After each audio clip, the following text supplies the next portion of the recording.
Okay, Ben, off your phone. It's time to go. Oh, I'm texting. Thank God. Texting. All right. Your Ben Joravsky show for Friday, November 1st is moments away. Ben got a little frog in his throat. Get it out now, buddy. You're about to talk for like 2 hours. All right, so let's make sure everyone can hear us loud and clear this afternoon. Ben Joravsky, let's hear that song of the day, pal. Oh, get that frog out. 2. Oh, he's giving himself a countdown. What, like you have a band. I heard this. I don't think my mic's on. Your mic's on. Is it? Yeah. Well, my headphones aren't working. Whatever. Interesting. Oh, that's interesting. We go through a show, see if it matters if my headphones work. Anyway, I heard this song when I was coming in this morning, and I haven't stopped singing it since. 1, 2, 3, 4. Get down, boogie, oogie, woogie. Get down. Oh! That was hands down the best part of that Till one. you just can't boogie no more. That's the bass. Yeah, we know the bass. Do you know the song? Is that Earth, Wind, and Fire? Negatory, to quote Norm. Negatory. I think there's some adjustments going on with this microphone. You guys, folks, you got to see Dr. D, man. He's got his I went to radio school technical school hat on. You still can't hear on the headphones? No. Let me see. Hold on. At them and they'll start working? No, I want to see if they're plugged in. Duh. Duh. I went to radio school. Still nothing? No, I can't hear them. Try play some, like, see if I hear them when you play it. Very, very faint, so I won't. Is it plugged in? Yeah. We're embarrassing ourselves here. All right, everybody. Try those headphones right there. Those ones on the table there. We'll get going. Hey, so can you hear us loud and clear, guys? Let us know. Let me go on YouTube real quick. Oh, okay. Ben's doing a little dance there for everybody. All right, keep talking. Hello. I don't hear these headphones either. Let's try these headphones. Well, this is fun. Hello. Check 1. Check 2. Check 1. Check 2. Check 1. Check 2. Can't hear these headphones either. Can you hear them on yours? I can hear them on mine loud and clear. Listen. Oh, I got it right here. I got it right here. Here we go. Oh, boy. Ready, set, get down, boogie. Color me embarrassed. Okay, put those headphones back on now. Give it a shot here. How about now? Can you hear me now? Hello. Check 1, check 2. Oh, yeah. There we go. Oh, man. Just like the old days. Yeah. Just like the old days. You know what? That's because, was that Brian's fault? Can we blame that on Brian? He did something with the board here earlier today. All right, B, get that thing fixed. Yeah, all right. Okay, so yeah, Fran Spielman comes in, does a Fran Spielman show on Fridays. Now we're back. We're adjusted. We're good. We'll get this relationship figured out. Our Chicago reader roommate. All right. The Ben Joravsky Show for your Friday, November 1st is moments away. But before we get into that, we need to thank the following unions for jumping on board and sponsoring this program. The International Brotherhood of Electrical Workers, Local 9. The International Union of Operating Engineers, Local 150. The International Association of Machinists and Aerospace, not Aerosmith Workers, Local 126 and District 8. And, of course, today's Ben Joravsky Show is brought to you by our good friends at the Chicago Federation of Labor. Ben, let's hear that song one more time. Get down, boogie, oogie, woogie. That's the bass. The Ben Joravsky Show starts now.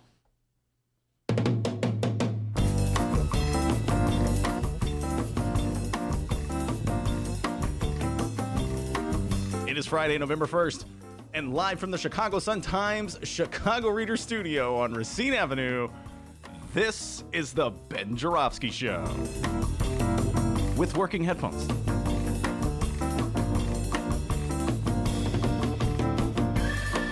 Today on the program, it's another Romano Rundown with Sun-Times editor Romano Hussein, State Rep candidate Ken Mejia-Beal, and it's the return of the Illinois political know-it-alls, Jacob Kaplan and Dan Pogoszelski. And now your host, yes, also an Illinois political know-it-all, Chicago Reader columnist Ben Joravsky. Hello, everybody. Ben Joravsky here. We're calling this Pins and Needles Friday, and here's why. Woke up this morning, D, feeling happy, and I just so happy. I did a little dance of happiness. Why? Because the teacher strike is over. Well, our live streamer saw that dance of happiness earlier before the show started. That is correct. That was the dance I was doing all morning as I woke up at the ungodly early hour of 9:15, and I came down the stairs. I even was singing a song. Teacher strike is up. I love the bass. Anyway. Came downstairs, and what did I find? Hitting me in the face like a double whammy. 2 editorials slamming the teachers. One in my beloved Chicago Sun-Times, which I love more than anything. Oh, bright one. These editorials you're writing, please. You're killing me. I love my beloved bright one. And then, of course, the dastardly Chicago Tribune, a.k.a. the Tribunal. Man, they have the meanest, nastiest, most like banker-like, small-hearted people writing their editorials. The general theme of both editorials is that, those dirty teachers won. And they would make mad at Lori Lightfoot. She caved. She should have been tougher. The Sun-Times has given Lori Lightfoot negotiating tactics. You should have come in smaller with your raise offer, and then they would have forced them to negotiate over the raise, and they wouldn't be able to negotiate over the other issues. The other issues I'd like to point out are assistance for the poorest kids in the poorest schools that are generally overlooked and have been particularly egregiously overlooked for the last, 30 years or ever since Harold Washington died. And it's just funny the way different people interpret the strike. To me, the strike was all about redistribution of the pie, so to speak, so that the people who generally get the crumbs get a slightly, and I put heavy emphasis on slightly, bigger crumb, okay? And I was so upset, D, by these editorials I read. I was so upset by the rewriting of what just went down for the last, what has it been, 2 weeks or so, that I started, you know how I get, red in the face, and I'm fuming, and I'm ranting, and I'm raving, and I'm like, just like my... Just very like that. Awkward for anyone who's around. And my wife, who's used to this and practices yoga, she told me, Benny, relax. Remember? This is a marathon, not a sprint. And this teacher strike, you have to think of it as just one important step forward. And you know what, D? At that point, I channeled my inner Jackie Gleason. You ever see the Honeymooners, D? No. That's way before your time. Yeah. Good God. I think that may even before your parents' time. There was a TV show. How old are you? I'm old. I'm ancient. There was a TV show, ladies and gentlemen. This is for you millennials out there in the 50s called The Honeymooners. Jackie Gleason was in it. Art Carney, one of the greatest shows ever. And Jackie Gleason would always get mad. And he had this little mantra he would say to himself when he was really upset. And he would say, pins and needles, needles and pins, it's a happy man that grins. And then you grin, D. And then you count down to 10. 1, 2, 3. And after a while, you can't even remember what you're mad about. And that's what I did with those Tribune and Sun-Times editorial Ds. I said, pins and needles, needles and pins. It's a happy man that grins. and I'm serene, and I'm cool, and I'm calm, and I'm ready to take the next step because my wife is right. It's a marathon, folks. You can't win fairness and justice in this hard-hearted town with just one strike. We've got a great show today. Calm down when you hit that table. My God, you're going to break it. Wait, hold on. Those are the feds. Hey, don't forget the City Club thing there, okay? We got a great show today. Romano Hussein will be here. It's Friday. That means Romano's Recommendations from Sun-Times editorial writer. Oh, she's not an editorial writer. And it's the Romano Rundown. What did I say? Recommendations. No, she also has her recommendations, Mr. I know, Radio she School. does, she does. All right, and she's the editor at the Sun-Times, regular on the Ben Joravsky Show. The man we call Kenny B. We've given him a nickname now. That's just you. Ken Mejia-Beal.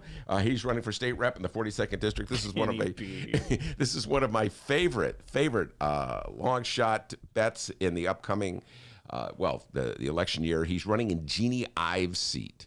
And he's a Democrat running in Jeannie Ives' seat. We welcome him back to the show from DuPage County. And, of course, the political know-it-alls. They know more about Illinois politics than anybody in the universe. Jacob Kaplan and Danny P. We got Kenny B., Danny P., and Benny J. How about that in one studio? What a show. And Dr. D. Not a doctor. A lot of nicknames in the show. The political know-it-alls will be here. We got a lot to... Louis Arroyo just stepped down, state representative. We got a lot to talk about, D. We got a lot to catch up with them. Impeachment talk.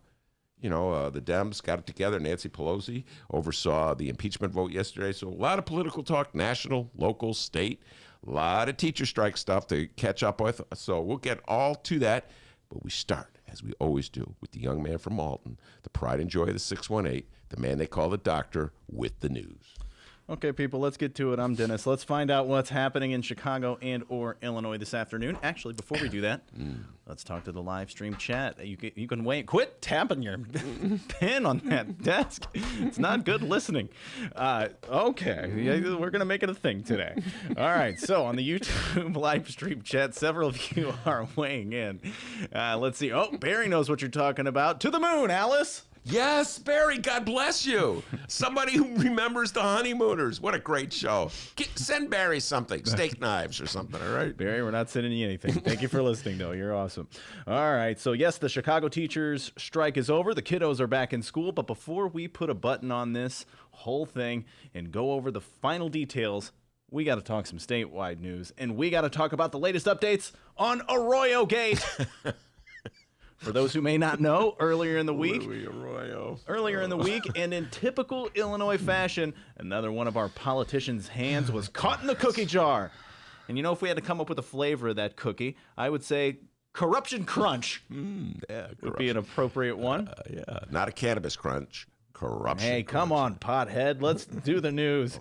On Tuesday, Illinois Democratic State Rep. Louis Arroyo was charged with allegedly offering a state senator who was wired with a mic $2,500 a month in bribes to support electronic sweepstakes related legislation. Just for the record, Arroyo, dude, if you would have offered me $2,500 a month, I would have kept my mouth shut, dude. All right, I would have thrown that wire in the garbage.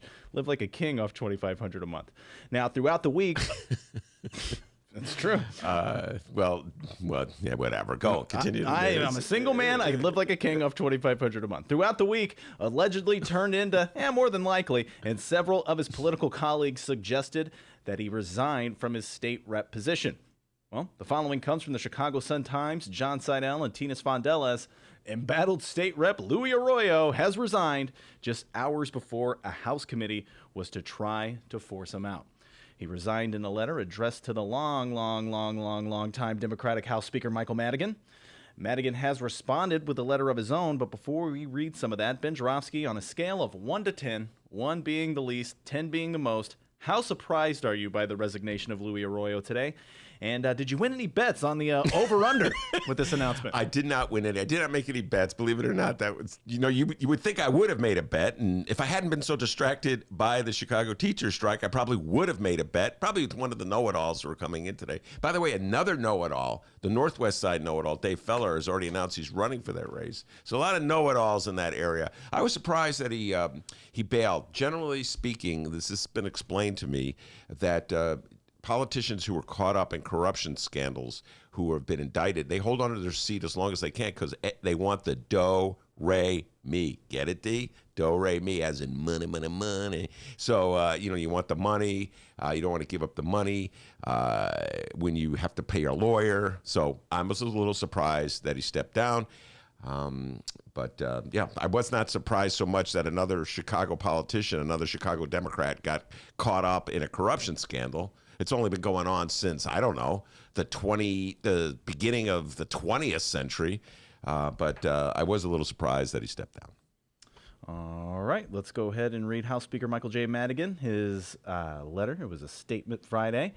Madigan said, quote, Representative Arroyo's resignation shouldn't distract from the fact that the allegations contained in this criminal complaint go beyond anything that can be considered a lapse of judgment of minor indiscretion.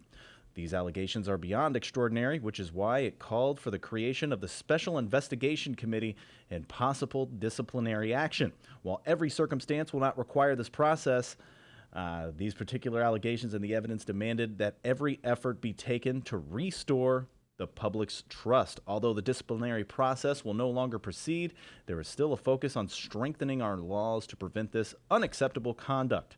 I look forward to working with the governor and other legislative leaders to look for ways in which we continue to improve the safeguards that we have today. Okay. By the way, what is? Let's do a bet now. What's the over/under on Madigan having written that statement? No way. Okay. Nobody talks the way that statement went down. It's one of my favorite little side topics. It was well worded. Yeah. No. Well. I mean, I'm not saying that his publicist can't write. Steve Brown, excellent writer, okay? So somebody wrote that stat. I know that Michael Joseph Madigan did not write that. But what can I tell you, D? Everybody, it's just like that scene in Casablanca. They're always shocked. Shocked, I tell you. Bribery in the state of Illinois. A shakedown in the state of Illinois. By the way, the state senator whose identity has not been officially corroborated, so we don't know who the state senator is exactly, was wearing a wire because I assume it's a he, maybe it's a she, I don't know, he or she was up to no good. So let's not overlook that. That's why I say, D. Oh, by the way, Dennis was joking when he would say he was taking bribes. Thank you. Thank you for covering joking me. Because, Stop. Oh, the feds. Freaks me out every time you do that. They're coming. That City Club thing, man. They're still investigating me. God, I'm trying to think. I've talked to Arroyo on the phone. Good God, those feds are listening to that phone conversation right now. No, man, this state, the culture of corruption in this state, the mentality of corruption in this state is just so deep. It's so fixed. And then city as well. Just the attitude. I mean, just if I could tie the two stories together, the attitude that's been expressed about the teachers, like the teachers won because they crushed Lori. It's like this fight, like this pit. They're in a fight. It's Stacey Davis Gates and Lori Lightfoot are in a pit and they're fighting. And Stacey won. And so all like the people who wanted Stacey to lose are really upset. I got news for you, folks. It's the same old corrupt system that went down before. It's like so much of our money that we send for the public schools goes to pay off the loans that we had to take out to pay our basic obligation. So much of it gets siphoned off and diverted to pay for all these TIF scams and deals. And you know what I mean? But no, they're fixated on this fight in the middle of a pit between Lori Lightfoot and Stacey Davis Gates. Who won the fight? And the people who wanted Stacey to lose are mad at Lori because, she wasn't dirtier in the fight? So I don't know. This notion that somehow or other what Arroyo did was an anomaly, that somehow or other what Arroyo did or was allegedly did or was caught on tape doing is different than the way things have been happening in the state of Illinois and the city of Chicago is a myth. It's fabricated. This is the Chicago mentality and the Illinois mentality, D, that's ruled this area since I moved here. I made the decision to move here, D. I did it I could have lived anywhere else, okay? I came back to Chicago in 1981, and nothing has changed really in terms of that mentality since I arrived back in this town in 1981. All right, so let's see. We're moving on here. After 11 long days of bargaining, 6 days of Ben Joravsky show coverage, and roughly 20 audio clips. Social workers, psychologists, counselors.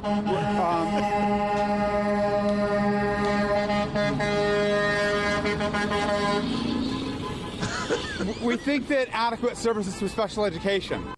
The Chicago teacher strike has ended. Wait, can I just say something? I love that clip. One more time for folks who are unfamiliar with it. That is a clip of Jesse Sharkey trying to conduct a press conference outside of Lane Tech, which is on Addison, a very busy street. He's gathered all the reporters that dutifully assembled to listen to what pearls of wisdom Jesse has to offer. And the trucks going by supporting the teachers.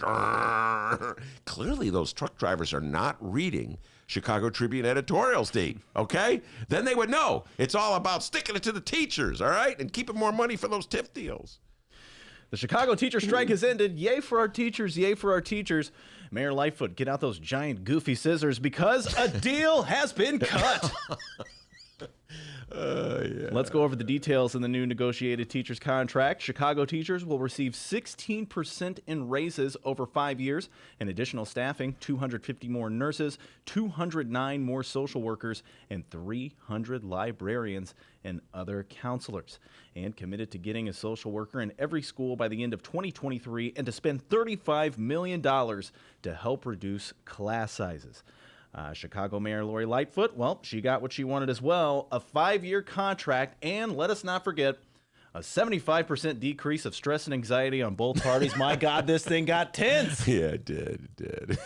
So for one last time here, we're going to put a button on all of this Chicago teacher strike. Let's hear some audio. I have audio of after the deal got cut. Let's see here. I got a little bit of Lori Lightfoot. Oh, let me play that again. Interest of our students and our parents who have been suffering, it was important to me to make sure that we got our kids back in class. Enough is enough. And so, in a spirit of compromise, we agreed. In the spirit of compromise, we agree. That was the big deal. By the way, I was the one who cut that deal right here on the Ben Joravsky was show. you. Remember, it was me. Remember, just to remind everybody, I woke up yesterday at the ungodly hour of 10, I think it was, and I learned that they were a dispute. The teachers wanted all 10 days that they were out. They were striking. They wanted to pay for all 10 days, and Lori Lightfoot's summoning her inner Tribune editorial board said, "Harumph, no way." And so I said, well, 10, 0? Why don't you guys compromise on 5? And about what? An hour later, Dennis broke the news, breaking news, and they had compromised on 5. So there you go. It's a compromise. That's how you do it in negotiation. All right, you're putting yourself in this corner where people are going to ask you to run for mayor. You know that, right? Dude, I couldn't get the ballots. First of all, if you run for mayor, you got to get up early to meet people at the CTA stops. And could you imagine me getting up early? Oh, God, I don't want to talk. It's too early. By the way, Dennis and I, just CTA triggered it. We had a ride home. Oh, God. Okay? We had a ride home yesterday. Apparently, the snow just kind of like threw a curveball to the CTA, and the trains were really slow. And I'd probably write a whole column on this ride home.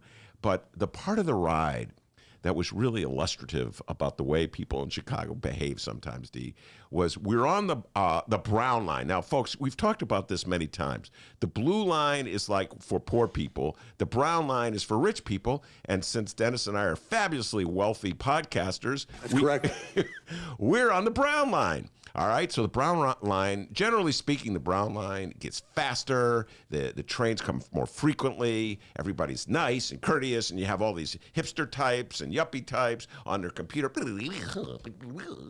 And That's what that sounds like, by the way, the blue guys. line, it's like a little late, where it's going to come again. It's throngs of people always because waiting for the next train, anxiously worried that they're going to miss their stop, etc. It's the two sides of Chicago, folks. It's like the North Side schools got money for their kids. The South Side schools don't have money for their kids. It's so illustrative of everything that was at issue in this strike. Anyway, but because of the storm, the brown line was really running slow, and that threw the brown line customers for a loop. There were throngs of them on every station, remember, D? And they were all wanted to get on this train.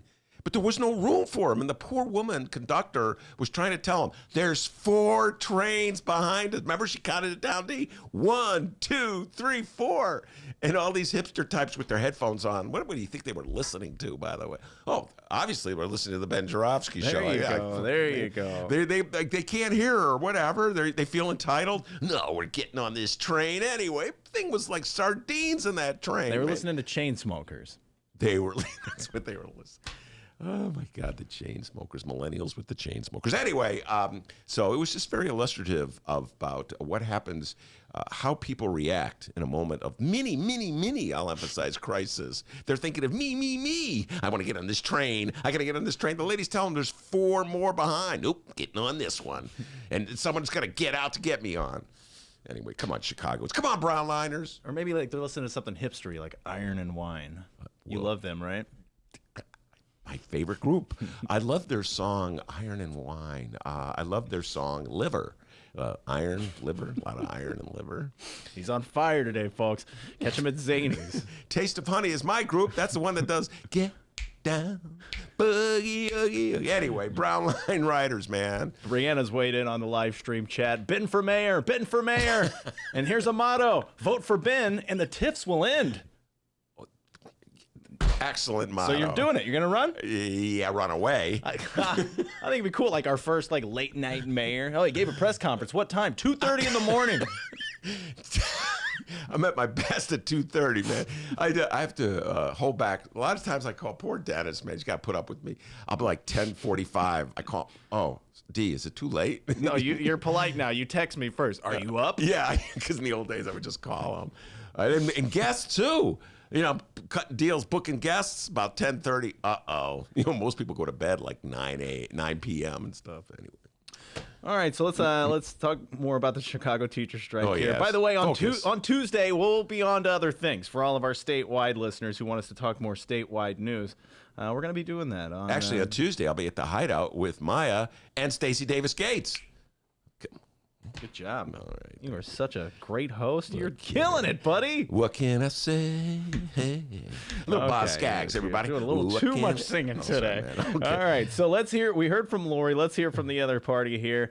I got audio of Jesse Sharkey. I'll play a little bit. He was. It was this morning, right before school started, and he gave a press conference. So let's hear from Shark Man. We were going to accomplish some things when we took on this contract fight almost a year ago. We said that we were going to get staffing guarantees and class size guarantees in writing. We said that we were going to lift the wages of the lowest paid workers in CPS. We said that we were going to address many of the working and learning conditions in schools. We accomplished those things. Did we accomplish every single thing? No. But I can say that we moved the needle on educational justice in the city. And we're proud of that. And we know that we accomplished it because people took a sacrifice. We lost more than a week's pay for this strike. But we can hold our heads high because we accomplished something meaningful. Jesse, you said you needed a clear win the other day. Is this a clear win? I think we're going to be able to go in these buildings, look each other in the eye, and say this contract is going to make a difference in the lives of our members and the lives of students. I would see that in terms of the guarantees for staffing, and the fact that this is a contract that guarantees that over the next 5 years, we'll have a nurse in every building, a social worker in every building. I think for the the neediest schools, there's really a lot of relief on class size. All schools will get some relief. I think there's a number of other work rules, which are improvements. And so, yeah, we achieved a lot. Did we achieve everything? No. You know, and I think as you heard, we're going to keep fighting for everything that we deserve.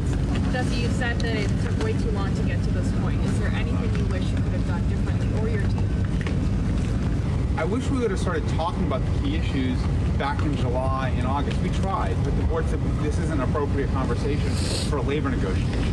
And so they stonewalled us. And I feel like some of the issues in the strike that took a long time to work out were the details of how you craft an agreement on staffing or how you craft an agreement on class size. Because that hasn't been in our agreement before. This is new.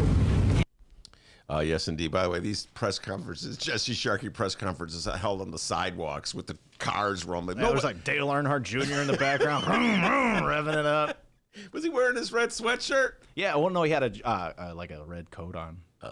He's looking good. Jesse Sharkey's looking good today.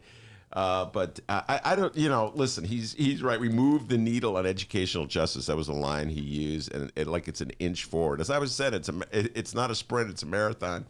And let's face it, folks, it's embarrassing how little our city cares about the poorest kids in the poorest schools. It's just, it's shameful. And it took a teacher strike to get the city of Chicago to agree to up the amount of money it spends on nurses and librarians and lowering class size, et cetera. It's shameful. It took a teacher strike, 10 days, whatever it was, to get the city to recognize this. The city should have done this on its own without a teacher strike. The teachers should have been negotiating with the city strictly on salary alone. The city itself should be embarrassed that there's 42 kids in a classroom. Instead, we had this strike, and when it's all over, the editorial boards are blasting the teachers for having demanded things like lower class size, and they're blasting Lori Lightfoot for conceding. So I don't know, Dee. It's like sometimes the city is just so determined not to learn a lesson, and it is so cold-hearted. Romano and I are going to be talking about some of the stories that went down in the news this week, and one about the little girl killed who was shot in a little village, and she was wearing the bumblebee costume. And that I know that many Chicagoans, when you see that, they're so moved. So there are good people in the city of Chicago. We're not all hard-hearted, Scrooge-like banker Potter types. That just seems to be the voice of official Chicago. But man, it took 10 days, Dee, to get the leaders of our city to concede that lower class size it warrants a little extra money. So it's very frustrating. You can argue 10 and a half. 10 and a half days. What was the half day? Well, it was 11, and then, as we were in day 11, okay, it kind of ended. 10, so, yeah. you can kind of say 10 and a half, 10, right? 10. All right. There you go. I'm going to go 11. All right. And finally here, this weekend, Fran Spielman, the Fran Spielman podcast had some special guests. Jesse Sharkey and CTU Vice President, the one, the only, SDG, Stacey Davis Gates. We have a little bit of audio to play from that as well. You can hear this entire interview at chicago.suntimes.com. Look for the Fran Spielman Show. She does her show in here now. That is correct. We share this studio. And we clean up after ourselves before, she comes in. We clean up, Romano. We should see Dennis scrubbing tables, moving stuff around, takes all the garbage. The pizza cartons are thrown away, puts the bong away, all that good stuff. That buttermilk carton, I hide it so no one goes, what the hell, buttermilk? What's this show up to? You know what? But that's making Romano feel bad because she comes here every Friday. We never clean up for her. We're going to start cleaning up for you, Romano. That's okay. That's okay. She's used to it by now. All right, so let's hear Stacey Davis Gates talking with Fran. Once again, you can check this out at chicagosuntimes.com. Well, there's also criticism, Stacey, about that you guys did not emphasize special ed enough and quickly enough. That's a real big point of Absolutely contention. it is. Look, Rahm and Forrest Claypool destroyed special education to the point of where there is a state mandated monitor figuring out special education. And what we were able to do with this contract is rebuild infrastructure, to be perfectly honest with you. I love Stacey Davis, to be perfectly honest with you, Fran. And listen, the deal is this is the point I've been hammering all day. This is like 30 years in the making of neglect in our public schools for our most vulnerable kids, special ed kids at the top of the list. And I don't blame the special ed parents and special ed teachers who are upset. They don't feel they got nearly enough attention and love from this contract and this strike as they deserve, as their kids need. So absolutely. I know so many special ed parents who say, Ben, I just got to move out of the city, go to a suburb, go to one of the suburban schools where they have greater care, there's more money for special ed kids. And I don't blame them for making that decision. The city of Chicago is very cold-hearted and hard-hearted when it comes to financing programs for our most vulnerable kids, and we're still that way. So, yeah, the teachers, they went on strike for 10 days, and they got a crumb back from the city, a little larger crumb, and they have to just continue the fight, D. You just can't quit. It's just one step in the marathon, as I like to put it. But, Fran, that was an excellent question because it gets at the heart of things. How much is this city willing to spend on its most vulnerable? All right, and I can't think of a better time to talk about this. Hey, podcast fans. The Sun-Times political web series, The Fran Spielman Show, is now available as a podcast. That's right. That audio you just heard from Stacey Davis Gates and Jesse Sharkey, that is this week's Fran Spielman Show. There's like 30 more minutes where that came from, guys. Fran Spielman Show features weekly interviews with lawmakers, journalists, and others who are shaping our city. Fran holds nothing back. She goes deep into City Hall to bring you the real scoop on Chicago politics, and now you can listen to her show on all of your favorite podcast apps. Head to City Hall with Fran and get even more great political coverage from the Chicago Sun-Times. Listen and subscribe now at suntimes.com/Fran-show. That's suntimes.com/FRAN-SHOW. Don't go anywhere, people, because when we come back from this break, Romano Hussein's joining us for another Romano Rundown. She's going to give us recommendations and everything. Have you seen Joker yet, by the way, Romano? No. It's incredible. Did you guys see it? He saw it. I didn't. You thought it was good? Yeah. Oh, my goodness, yeah. It's the Ben Joravsky Show live from the Chicago Sun-Times.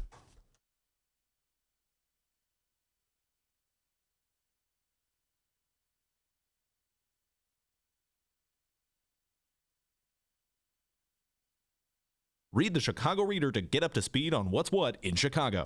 Culture, food, arts and entertainment, weekly concert listings, weekly event listings, the environment, travel. I can continue, but you get the point. And for all of you Chicago political junkies, raw weekly columns on real city politics from Maya Dukmasova and our very own Ben Joravsky. The Chicago Reader, free to the public in newsstands throughout the city and online at chicagoreader.com. Read it now and be a more informed Chicagoan. Did you know that 40% of the people in Illinois opt to be cremated? Well, it's true. And Chicagoland Cremation Options honors their wishes by providing cremation services directly to the general public. Chicagoland Cremation Options provides an affordable, ethical, and easy cremation arrangement, whether in person or online. Save thousands and streamline the process by going directly to Chicagoland Cremation Options. It's a family-owned business operated by my good friend, Douglas Klein.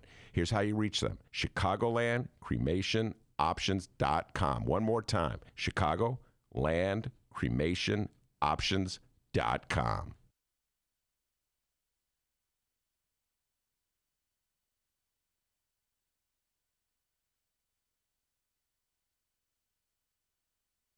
Commercial break over. Welcome back to the Ben Joravsky Show, live from the Chicago Sun-Times. Every Friday, Romano Hussein comes by for the Romano Rundown. It's one of the most popular features on the Ben Joravsky Show. And any day now, the Sun-Times is going to get those hats and T-shirts out, the Romano Rundown hats and T-shirts. Romano, let's start with the story. I alluded to it before you came in or as you were walking in. My wife read it to me. She just read it. It was like the Sun-Times broke the story.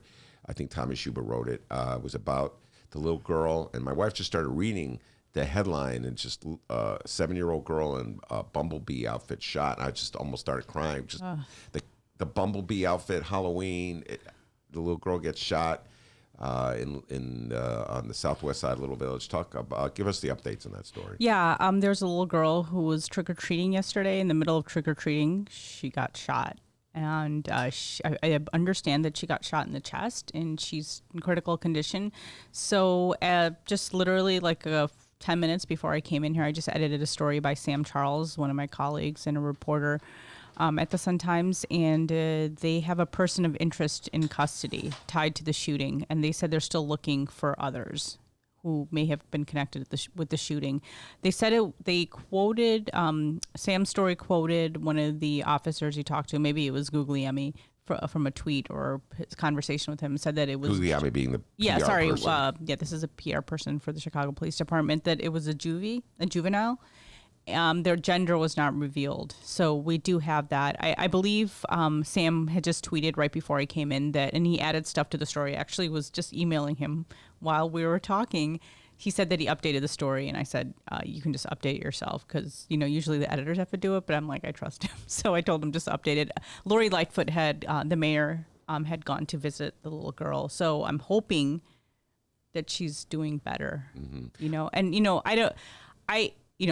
get a little child being shot in the chest just sounds terrible. And I know sometimes emergency workers do a higher, they might say they're critical when they, just to, overemphasize the situation. I shouldn't say they exaggerate or anything like that, but sometimes they do give it a higher if they're critical, they could be serious. But, being shot in the chest, I'm sure she was in critical condition. So you're just hoping that it's not as bad. hoping it was a graze wound or something that she can survive. Well, But, even if somebody's in good condition doesn't mean they're going to be normal for the rest of their life. So getting shot is terrible. And going trick-or-treating and getting shot is really, really sad.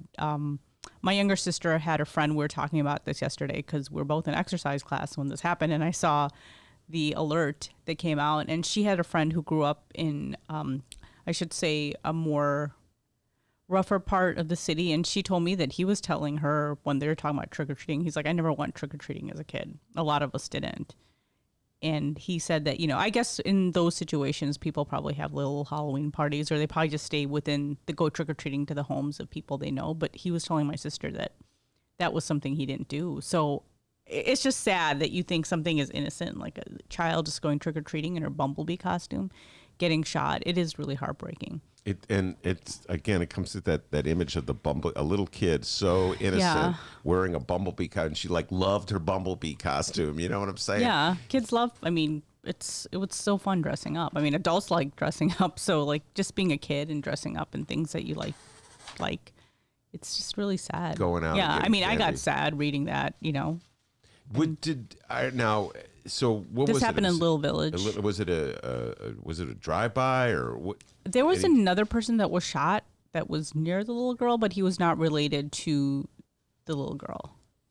So I don't know if they were targeting someone else or, that's probably the case. It's not like this little girl in a bumblebee costume is going to be the target. I know sometimes there's incidents where kids get injured and their parent is a target. But we don't have any indication about who the target was at this point. But there was someone else that was shot that was not related to the little girl.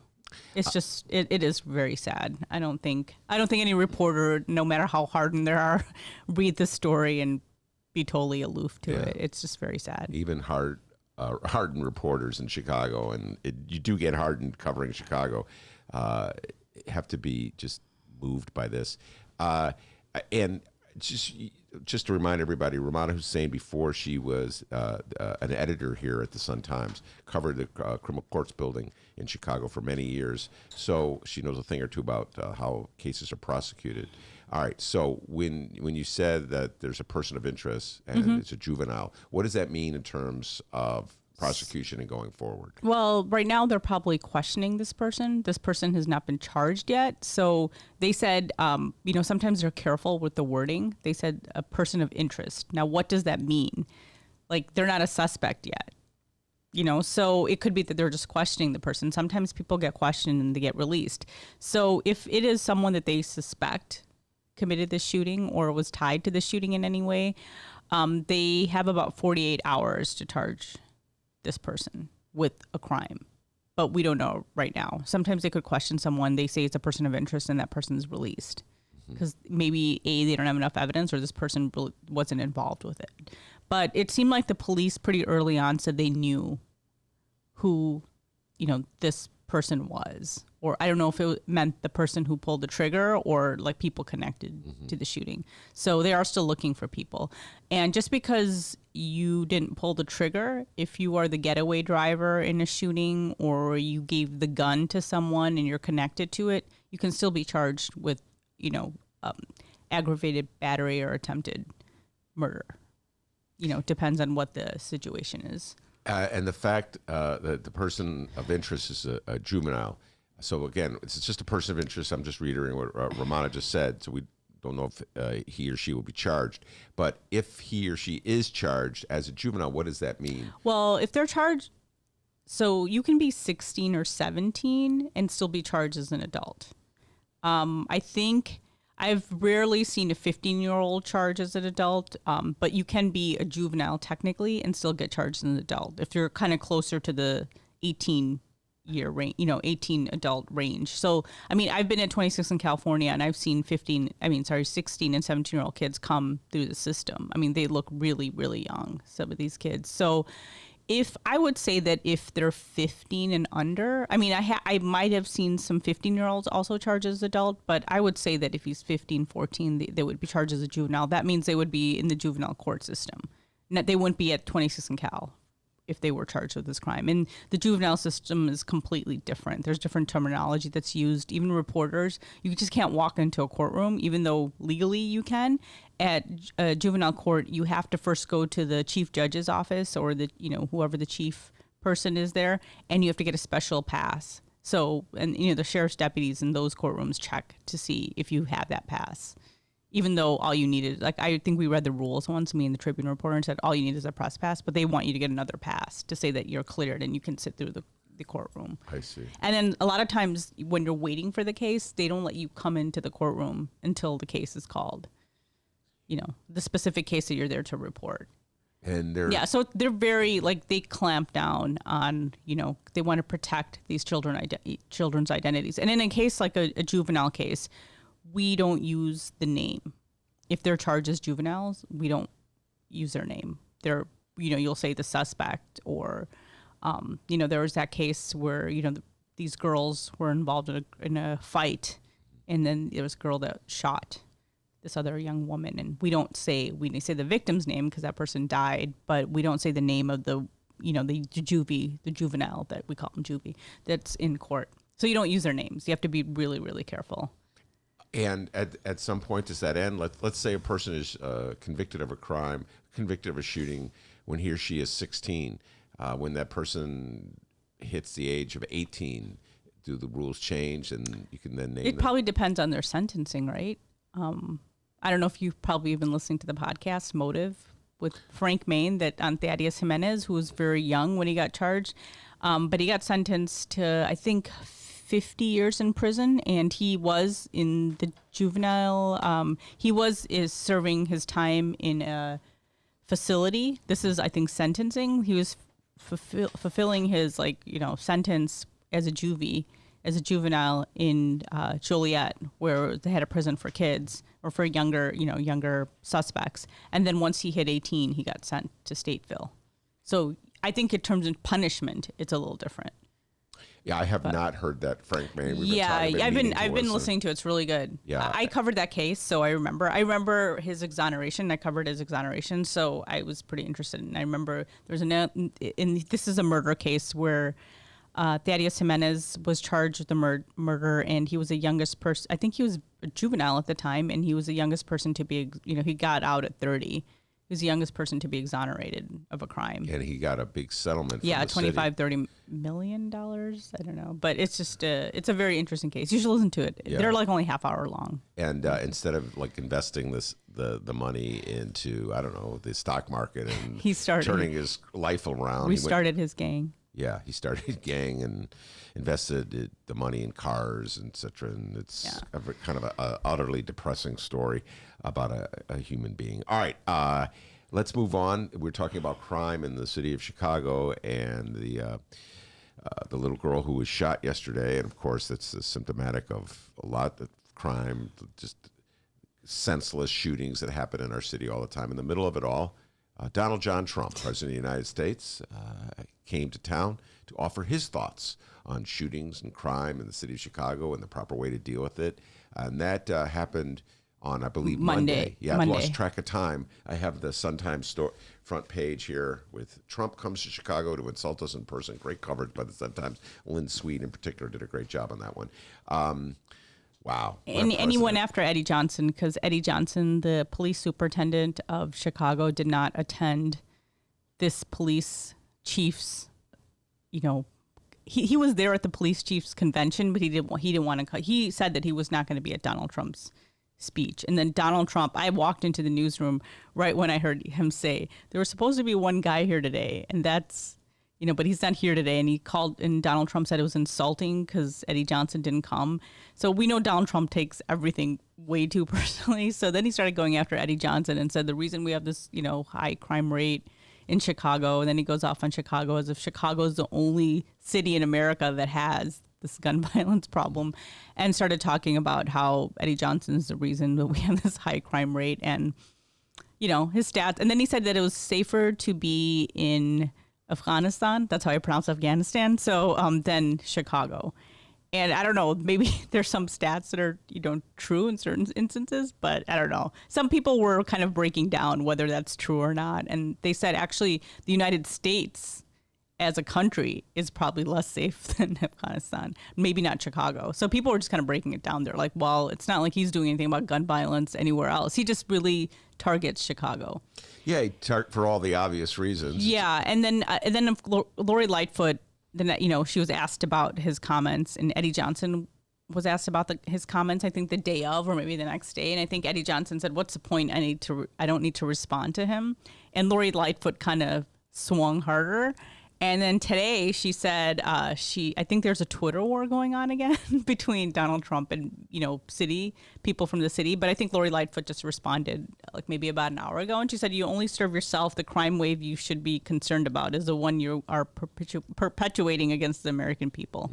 So I don't think it's going to stop. I think I don't think anybody on any side of the political spectrum will say that Chicago doesn't have problems or, problems with violence. It's just his tone.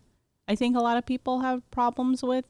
It's his tone. It just, I don't know. If you were watching that speech, it was a little weird. Well, he clearly doesn't care about the violence in the city of Chicago. He's using it as a political prop and I don't know, whack Democrats. I think a lot of people would say there's a lot of like racial tones to his I mean, it's I think that's what a lot of people of color would say. I mean, I just felt like saying like just me as a person of color. I don't know if I'd want to be at that, speech. I can say that. I mean, I'm a reporter, but I mean, why would Eddie Johnson want to be there? I mean, if you I didn't look at the audience, but I'm assuming it was a mostly white male audience. I could be wrong. There was probably a lot of I would assume that female most police people, chiefs too, but standing up and cheering. I think not speaking as a person of color. I'm just going to speak as me. I think the man is so offensive.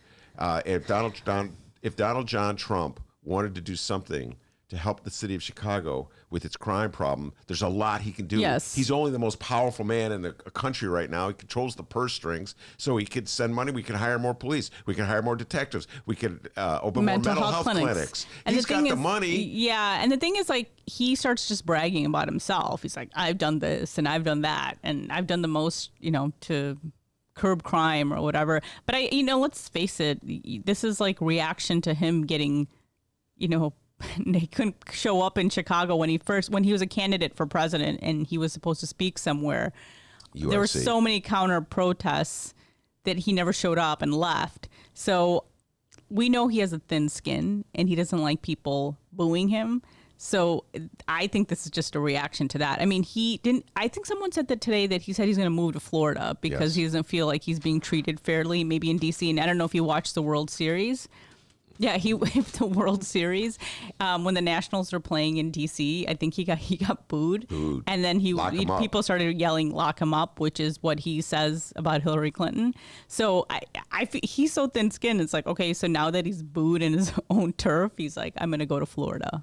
By the way, I mean, I guess he would have a I don't know. I'm assuming he has a big fan base there. Could be wrong. Florida? In Florida, yeah. Well, he won Florida in the last election. Yeah. He did not win New York. But let's just think for a moment. When I was listening to you talk about his thin skin, I just had this thought. Imagine if Donald Trump were one of the players in the recent teacher strike. I mean, I'm going to give Lori Lightfoot and Stacey Davis Gates credit. They refrained from sort of the antics that Donald Trump does. Donald Trump would have had the nickname for what. Well, he would have been a nickname. He'd have been slamming that person on social media, on his Twitter account, left and right. At least, I mean, it was a tough battle between these two very strong-minded personalities, Stacey Davis Gates and Lori Lightfoot. I always say them, and poor Jesse Sharkey gets lost in the. I am the president. Yeah, okay. Anyway, but it was this really tough battle between the mayor's allies and the teachers, but they refrained to a large degree from the kind of antics that Donald Trump does on a routine basis. Well, I think most of us refrain from the type of antics that Donald Trump resorts to. I mean, most of us do. Well, and this is the president of the United States, and I think people would say that he's behaving like a child. I think some children are more mature than Donald Trump. Yes. Sorry that I'm editorializing, but I think it's true. You're allowed to editorialize on the Ben Joravsky show. I know, but I'm still paranoid. But I think people know that I'm not really gonna. I think people see me walking down the street. Nobody's gonna confuse me for a MAGA. And let me just say this about Romano. I've been advocating this for at least 3 years. The woman should have a column. I say it over and over again because she's got a lot of, yes, Robert Mueller agrees with us. And so you don't have to worry about those things anymore. All right. Donald Trump is a baby. And when I say that, he gives babies bad names. Well, they do it in London. Remember they have the Donald Trump baby? Yeah, the little float, the blimp or whatever it's called. And then the irony, we had a gentleman on who lives in England yesterday. He was talking about British politics. Boris Johnson, the current prime minister. Yeah, he's kind of a British Trump. Yeah. Same disheveled hair and look. I mean, I'm just saying, superficially, you just look at him and you're like, he's Donald Trump Jr. Yeah, he's. I mean, not Donald Trump Jr. because there is a Donald Trump Jr. Literally a Donald this Trump is a British. He's kind of like a, I guess. What do they call it? A doppelganger? Yes. Very good, man. That's exactly what. Well, remember on Facebook when a couple of years ago they had doppelgangers, like who's your doppelganger? And me and my sister and friends were all laughing because everybody picked a model or actor for them, and I'm like, we're all like, everybody thinks they're so much better looking than they are. We're like, you don't look like that person. By the way, there is a guy. We're going to move to Ramona's recommendations, but last time you recommended the Paul Rudd TV show. I dutifully watched it. I fell in love with it. Fell in love with it. I did. It's embarrassing how much I enjoyed it. Even though you said it was stupid. It was so stupid. He was this close to being Paul Rudd for Halloween. Yeah. This close. But there's a guy in my bowling league, not on my team, but in my bowling league, looks just like Paul Rudd. Did you tell him that? Yeah, I tell him that all the time. I go, dude, do you know you look just like Paul Rudd? And he was like, he loves it. He loves it. Matt, he's like some genius computer guy. He's like, oh, people tell me that. So he does look like Paul Rudd. All right, what's your Romano recommend? Oh, Romano, I want to hear about the Pumpkin Festival. That's what I want to hear about. It wasn't a pumpkin. It was at Botanical Gardens had this pumpkin carving display for anybody really, but a lot of kids went. But they're really intricate drawn pumpkins, they're carved pumpkins and they had different themes. They're like animals, and it was really cool. But it was, I don't know if you remember last Saturday and how rainy and cold it was. At the football game with your husband. Yeah, but you guys missed the rain. We were in the night. You got the torrential. You did get the worst. We were there at 9 o'clock because there's different it was a sold out event. We got there and it was still raining. It still said it was sold out, and we were allowed in at 9. So it was 9 o'clock, and we had it was me and my sisters. My brother didn't go. And my sister-in-law didn't go, but my mom was there. My husband didn't go. Not everybody went, but the kids and my sisters and my mom went. And so the kids loved it. They were all wearing little ponchos. We're all wearing rain ponchos and we're soaked. But they had one pumpkin that was carved like the Chicago Tribune, and they had no sun times. And it was funny because my mom was like, we went in, there's an area where you could walk in. And Mom was like, hey, did you see the Tribune? They had a Tribune pumpkin, but no sun times. I'm like, yeah, don't worry, I noticed. But Botanical Gardens is very cool. I don't know if you've been there recently. I've never been there. You've never been to, and you're kind of from the area? Yeah. Have you been, Dennis? Yeah. It's awesome. I'll ride my bike there, yeah. It's so pretty. I have a confession to make. I have never been to the Botanical. Wait a minute. Maybe. Hold on. I'm just going to throw it. Were the Botanical Gardens around in 1967? Good God. I'm looking at Ken. He's on. I don't know. Yeah, probably. I think it's been there for a long time. It's so. Because when my family first moved to Evanston way back when in the 60s, I remember we went on a drive, the first up the North Shore and the ravines, and and we went somewhere, and could have been the Botanical Maybe it was the Garden. Baha'i Temple. My parents were in love with the Baha'i Temple. Baha'i Temples. This was beyond the Baha'i Temple. Okay. That's when we met. So I could have gone, but I have no memory of the Botanical. Yeah, I think so. I'm looking it up right now. It's got to be. It's been there for a long time. We went somewhere. There were flowers. It's so pretty. I hated it. Big fan, huh? Yeah. Flowers, and I hated I'm a flower guy, man. If you're a little kid, I could see that. But it's so pretty. Oh, Mom, you have to why do we have to go there? You ride your bicycle. I'm I'd ride my surprised bike. you don't go. Man, that's a long ride. Dennis could do it. He's young and healthy. God, you know how far that is? I know, but you can drive. Okay, you can drive your car there, but it's really pretty. Anyway, the so the kids Metro. loved it, and they had a little train thing too. So like we bypassed it, and I have twin nieces who are like 7. They're like, we didn't see it, and they're like their brother and cousin saw it. So we took them back, and they live this little train track, and it's like little towns. They have a little Wrigley Field. It was really cool. But by the way, Romana is like the cool aunt. You know what I'm saying? Like, she like, takes the kid to. I heard that because her husband Mick told me, Romana's going to this pumpkin thing, and we were walking to the football game. I'm like, a pumpkin thing? Why aren't you going? He's like, I'm not going. You know, I'm going to listen to my records. And but I'm like, that's the cool aunt who takes the kids. Yeah, to the, I don't know. I like kids. Mick will rain. It probably started raining, and he's like, "Oh, I'm not gonna do anything for the rest of the day." Rain doesn't stop me from doing things. I still go and do things. Yeah, well, I'm more of an extrovert. I don't know if you noticed. All right, now, then your husband, Yes. he likes to sit home and listen to music. I don't. That sounds like really boring. All right, tomorrow I will be at my friend Cap. What up, Cap? Eating chicken and pizza and watching Dolomite on. Yes, I saw that last week. Mick liked it more than I did. Yeah. I like Eddie Murphy. It's kind of like a comeback, but there's some things that I'm like, oh, okay. But it's a good snapshot. I didn't know this guy was. I admit, I mean, I know about a little about blaxploitation, but I never heard of this guy. I never heard of Dolomite. And I know it was real. So it's real. So I was like, oh, okay. So this guy was real. So this show is called Dolomite. It's my name, and it's about him. And it's kind of a commentary also on the entertainment industry and the lack of representation of African American movies and actors, and it kind of explains why blaxploitation, because even within the African American community there is debate as to whether blaxploitation was a good thing or a bad thing, and you kind of know why it happened is because a lot of the characters are stereotypes, but this was African American people taking ownership of those certain stereotypes. And so Dolomite is my name is about this. I think his last name was Ray. His name was Ray Moore. Mm-hmm. And so it's about him and his he was trying to get into the entertainment industry, and he wants to make this movie. And if you watch the movie, it's not. The quality isn't great, but it's that's putting it. That's nice. I've actually watched it in real time. They're terrible. But it's like he really wanted to make a movie, and it's kind of like how why he pushed for it and why he wanted it. And I think Eddie Murphy does a pretty good job. Well, Wesley Snipes is in it, and there's a lot of I didn't know that. Wesley Snipes is like the there's a great soundtrack. Key and Peele, one of those guys are in it. Craig Robinson's in it. Yeah, Craig Robinson. There's a lot of who? Craig Robinson went to Whitney Young. Oh, I didn't know that. But anyway. Sorry, I saw it.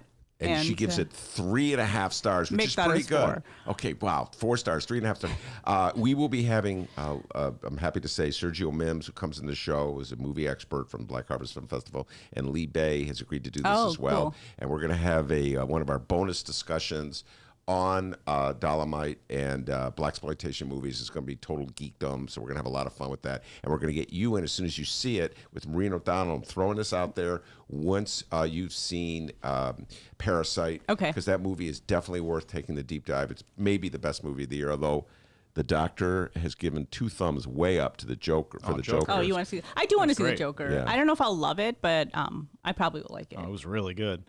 We do have a Chicago Botanical Garden. We have the info you're looking for here. Oh, right? okay. Although founded in 1890, Ben, you were like 20 back then, right? 1890. Yeah, just 20. Yep, He's really old, guys. 1890, I was 20. Yeah, I remember 1890 Spry very well. young Ben Joravsky in 1890.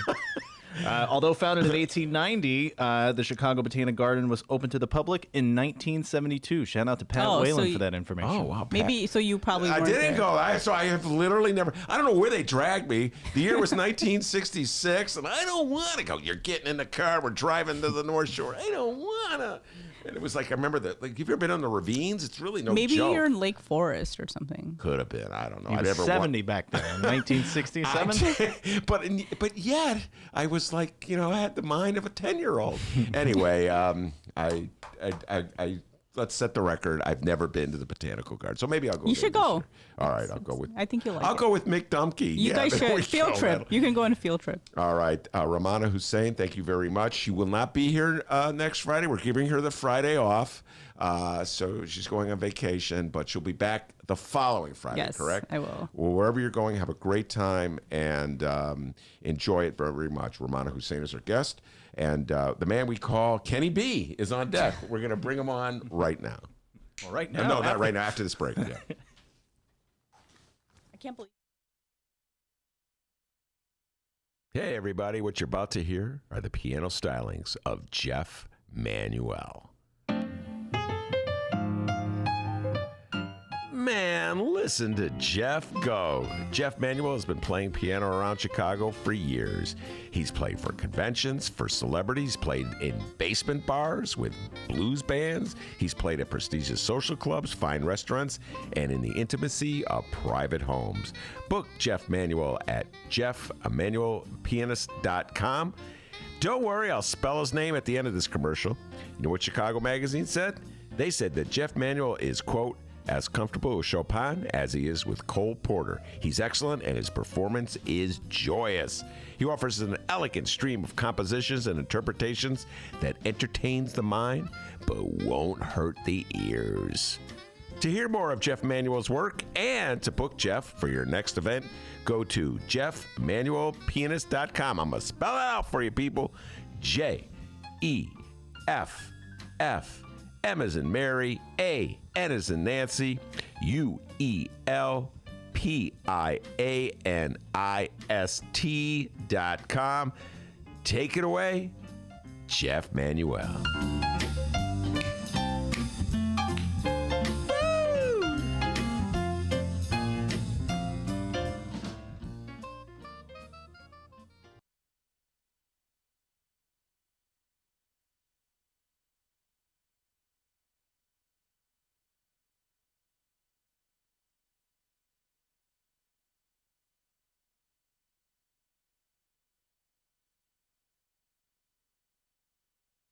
And for the record, I love puppies.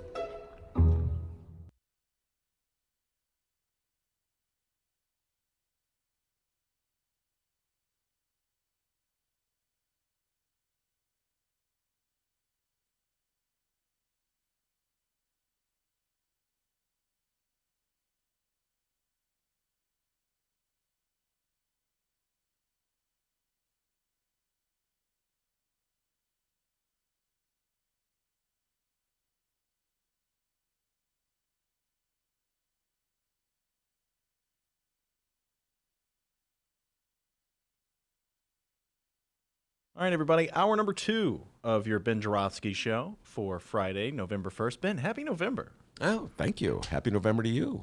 Thanksgiving. Well, November's one of my favorite months. Really? Thanksgiving, yeah. Oh, wow. This is a nice little conversation we're having here. What are you going to have for Thanksgiving dinner? Turkey. Oh. You like stuffing? Love stuffing. All right. Hour number 2 of your Ben Joravsky show is moments away. But before we get into that, we need to thank the following unions for sponsoring this program. First up, it's the International Association of Machinists and Aerospace Workers, Local 126 and District 8. How about pumpkin pie? You like pumpkin pie? No. Really? I love Apples, Peaches, Pumpkin Pie, a great song from the 60s. Yeah. Apples, Peaches, Pumpkin Pie. You were young and so was I. That was like you were 50 like in the 60s. Awesome. The International Brotherhood of Electrical Workers, Local 9. The International Union of Operating Engineers, Local 150. And, of course, today's program is brought to you by the Chicago Federation of Labor. Hour number 2. Let's go.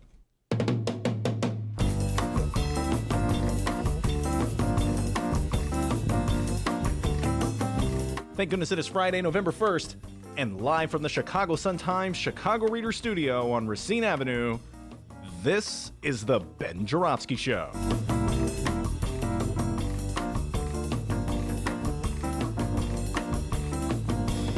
In this hour of the program, State Rep candidate Kid Mejia-Beal is back, and it's the long-awaited return of the Illinois political know-it-alls, Jacob Kaplan and Dan Pogoszelski.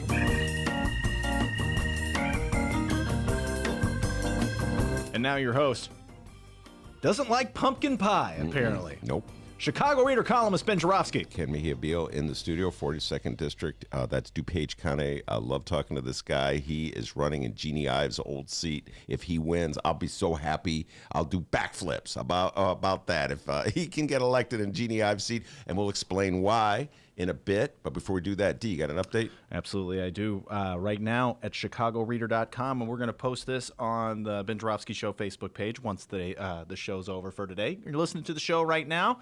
Listen to the show, and once you're done, check out the latest column from our very own Ben Joravsky. Oh, I know what this is about. The latest article is titled "The Good Old Tiff Mayonnaise Jar." Ben, tell us what they'll learn when you read this. The good old Tiff mayonnaise jar. Yes, indeed, folks. I wrote this story. This teacher strike was still going on. It was Monday when I wrote this story. And the mayonnaise jar is an allusion to a metaphor that some unnamed, unknown Lori Lightfoot advisor used in an interview, I believe it was with Fran Spielman. It was quoted in the Chicago Sun-Times. And this aide said that we have no more TIF money to use for our public schools and settle the strike. It's as though we've scraped the mayonnaise jar clean. And I love that allusion. I had to give this person, whoever he or she was, a shout out for what a great literary allusion, a metaphor. And I've always talked about the TIFs in Chicago as a slush fund. We dedicate more property tax dollars to the TIF program than we have programs to fund, so there's money left over, hence slush fund. That's why mayors love TIF so much, because it's disposable income that they're free to spend virtually any way they want without oversight. And they do things like dedicate $1.3 billion for Lincoln Yards, $1.1 billion for the 78, whatever they want. They could pretty much do as they please. Remember, they dipped into the slush fund a couple $100,000 to fix up the mayor's office. We need new paint or rugs or whatever. Let's go to the TIF slush fund and or the mayonnaise jar. And so I was pointing out the relationship, the connection between the TIF program and the public schools, and how the money represents effectively a diversion of income from the public schools. And so that if we're really serious about making a commitment to funding education in the city of Chicago, we've got to look at the impact the TIF program has on our schools. And it's funny, both newspapers today, in their editorial harumphing over what went down with the end of the teacher strike, did not mention the TIFs. Isn't that interesting, D? You know why? Because they want to pretend it doesn't exist, because it's money that's largely dedicated to funding big-time corporate Chicago-backed projects. And so that's my take on TIFs, and that's what that column's all about. And by the way, we'll give $20 to any listener who tries a mayonnaise slush. That'd be gross, wouldn't it? And Tommy Tresser was in the studio. When was it, Tuesday? Yeah, Tuesday. Was it Tuesday? Yep. And he is a TIF crusader. And he brought a mayonnaise jar, Hellman's mayonnaise, and he actually dumped it. Dennis was so worried he was going to get the mayonnaise on our beautiful, what is this? What material is this? These little covers we have here? I don't know. Anyway, but he didn't. All right. Young Thomas was very careful not to get the mayonnaise. And he was a very polite guest. I thought he was just going to leave the plate of mayonnaise on the table. Like, all right, bye, guys. Like, okay, dude, you left your Nope. Grabbed the mayonnaise, took it. Don't know where he put it. Maybe back in the jar. Maybe he was going to go do the mayonnaise bit again later. I think he just is making the rounds of the media, just doing that mayonnaise gag. He's taking the same thing of mayonnaise and putting it back in. He's with Flannery right now. I didn't know that. Your Flannery is top notch, buddy. Dennis. And also, so go check out that Chicago Reader article. Like I said, we're going to post it on the Ben Joravsky Show Facebook page after today's show, all right? You got a show to listen to here. Yes. We're going to post it on the Ben Joravsky Show Facebook page at Benny J Show, chicagoreader.com. And also, it's November 1st, which means First Tuesday is right around the corner. It's a very special First Tuesday because, well, Mick Dumke, Ben's former co-host, has gone on. Yeah. And, well, something like he passed away or something. No, he said, I had enough of this. Okay, you said it, not me. And I couldn't say that, but you could. He's like, God, you have to deal with Ben every month? I can't do it again. Pal, I deal with him every day, all right? And his new co-host, Maya Dukmasova, the Chicago Reader. And they got a very special guest this Tuesday, Stacey Davis Gates, Vice President of the Chicago Teachers Union. She's going to be very candid, as she always is, all right? She's going to be the month that was, or the few weeks that was, in the Chicago teachers strike. So First Tuesday, remember, November 5th, this Tuesday, 1354 West Wabansia, starts at 6:30 p.m. Hang out with like-minded political junkies. And check out First Tuesdays with Maya Tukmasova, Ben Joravsky, and Stacey Davis. And Dr. D will be there signing autographs. Okay. And so it'll be a great show. I will be there, not signing autographs. And not a doctor. Oh, okay, sorry. Ken Mejia-Beal, he's running for state rep in the 42nd District. Ken, welcome back to the show. Thank you for having me. And always a pleasure to have you on the show. All right, I have taken great delight in your campaign, as you know, and we're going to break it down and to show why I take great delight. So I'll start with the headlines. You're an openly gay black man from the southwest side of Chicago.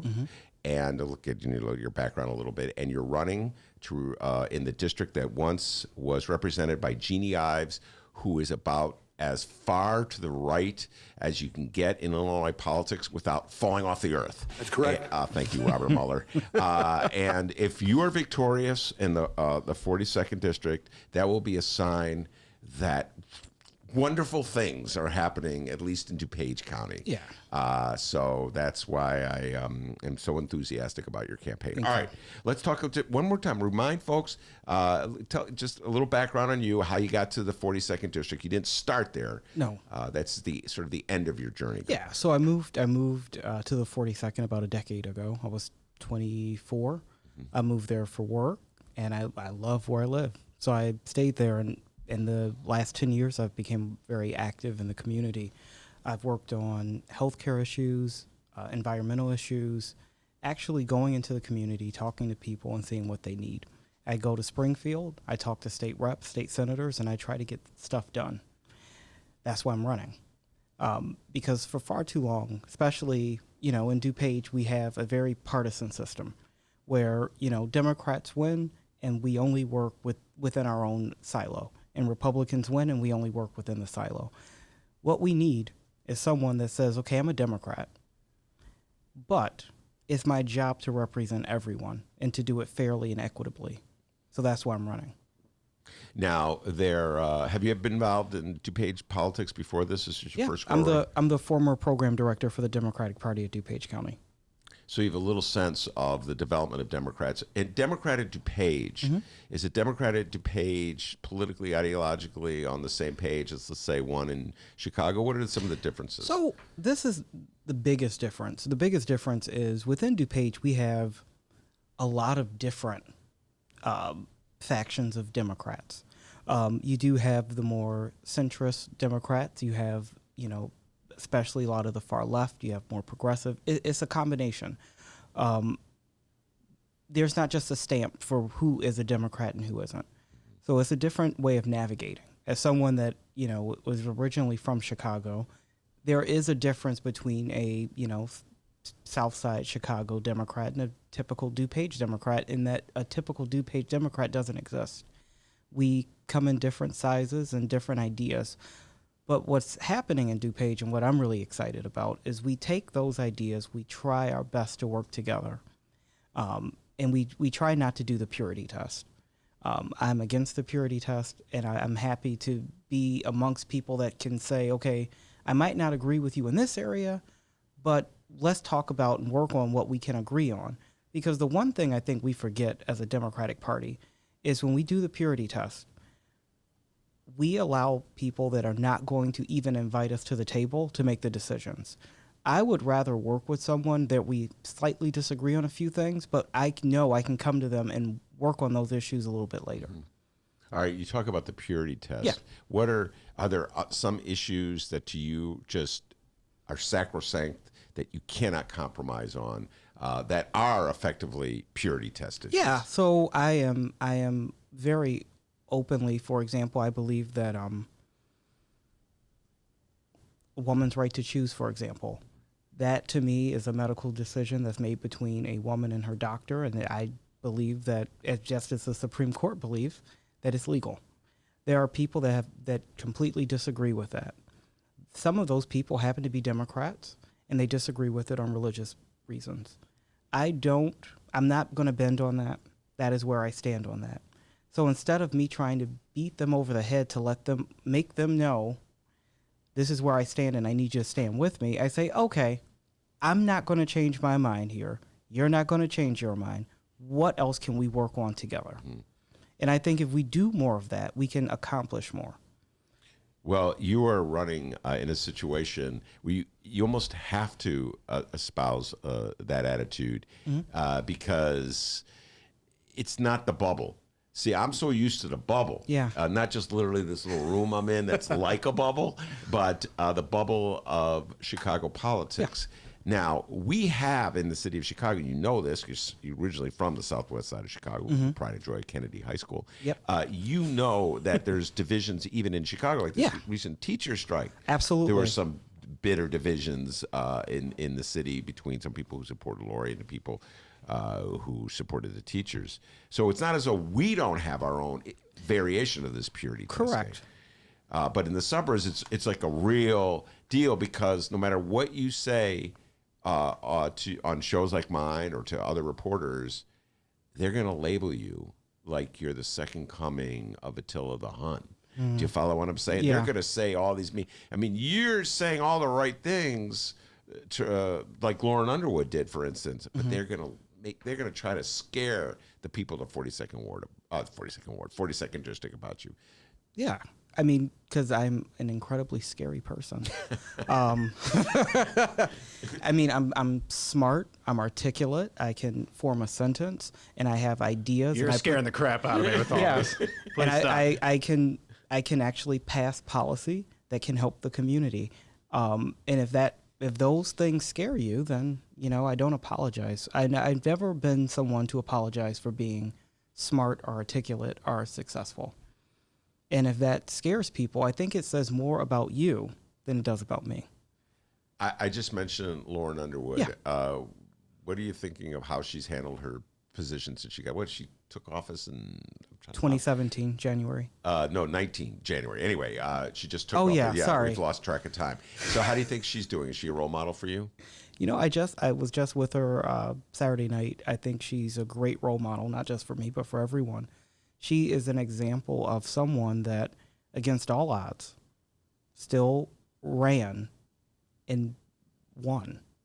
And every time you see her, she is so happy and proud and is fighting so hard for her district. And that says a lot because sometimes in politics, when you beat someone up a lot over the course of a year or so, you can start to see that they're tired. And Congresswoman Underwood is not tired. She's just getting started, and I think that's the role model. Lauren Underwood was elected last November. It was an upset win. She'd won in a district that had been Republican for years. And one of the things she articulated all the time in that race, Ken, was that she is from the district, that she is from Naperville. That's where she was raised and born. You're from Chicago, so how are you dealing with the fact that you're not literally from DuPage and go to DuPage High School? Well, that kind of thing? I think so. That hasn't come up too often, but I'm going to say this: if we have to start discounting folks for moving, I literally moved a little bit over 20 miles from where I originally lived. It's not like I moved from a different state. I'm not from a different country. Yeah. I'm from 22.8 miles away from where I started. There's not that big of a difference. At the end of the day, I chose to live in DuPage, and that's what makes it different for me. There are a lot of folks, and it's not a dig, that they're born, live, and die in the same place. I was born in Chicago. I chose to live in DuPage, and I actively am active in the community, and I choose to represent the folks of DuPage. That says a lot about who I am and where my heart and values are. All right. Now, again, the 42nd District that was represented for years by Jeannie Ives. Jeannie Ives is so conservative that she ran against Bruce Rauner because she thought he wasn't conservative enough. There's a little madness in the Republican Party. And she probably helped defeat Bruce Rauner, or at least it caused turmoil among the Republicans. So what's it like going door to door in your district where they once voted for Jeannie Ives? It was awesome. I will say this. I get to doors, and there are some people that open the door, and they say, I am not voting for a Democrat. Please get off of my property. And for me, and this is where being a person of color comes in handy, I think, I have always been raised to expect the worst in humanity if you're not prepared for it. And by that I mean I was raised by folks from Arkansas that were brought up during a lot of civil rights turmoil. So I don't go to doors expecting people to be warm and fuzzy. And when they are, it makes me so happy. And it's a testament to where we've come as a country. But I am not someone that has blinders on and assume that I'm welcome everywhere. So I'm never jarred. I'm never caught off guard by someone that's a little bit rude. It's what my grandfather raised me to be prepared for as a black man in America. That everyone is not always going to be nice to you, regardless of how smart you are or how nice you are. Some people are just going to look at you and feel angry and hatred towards you.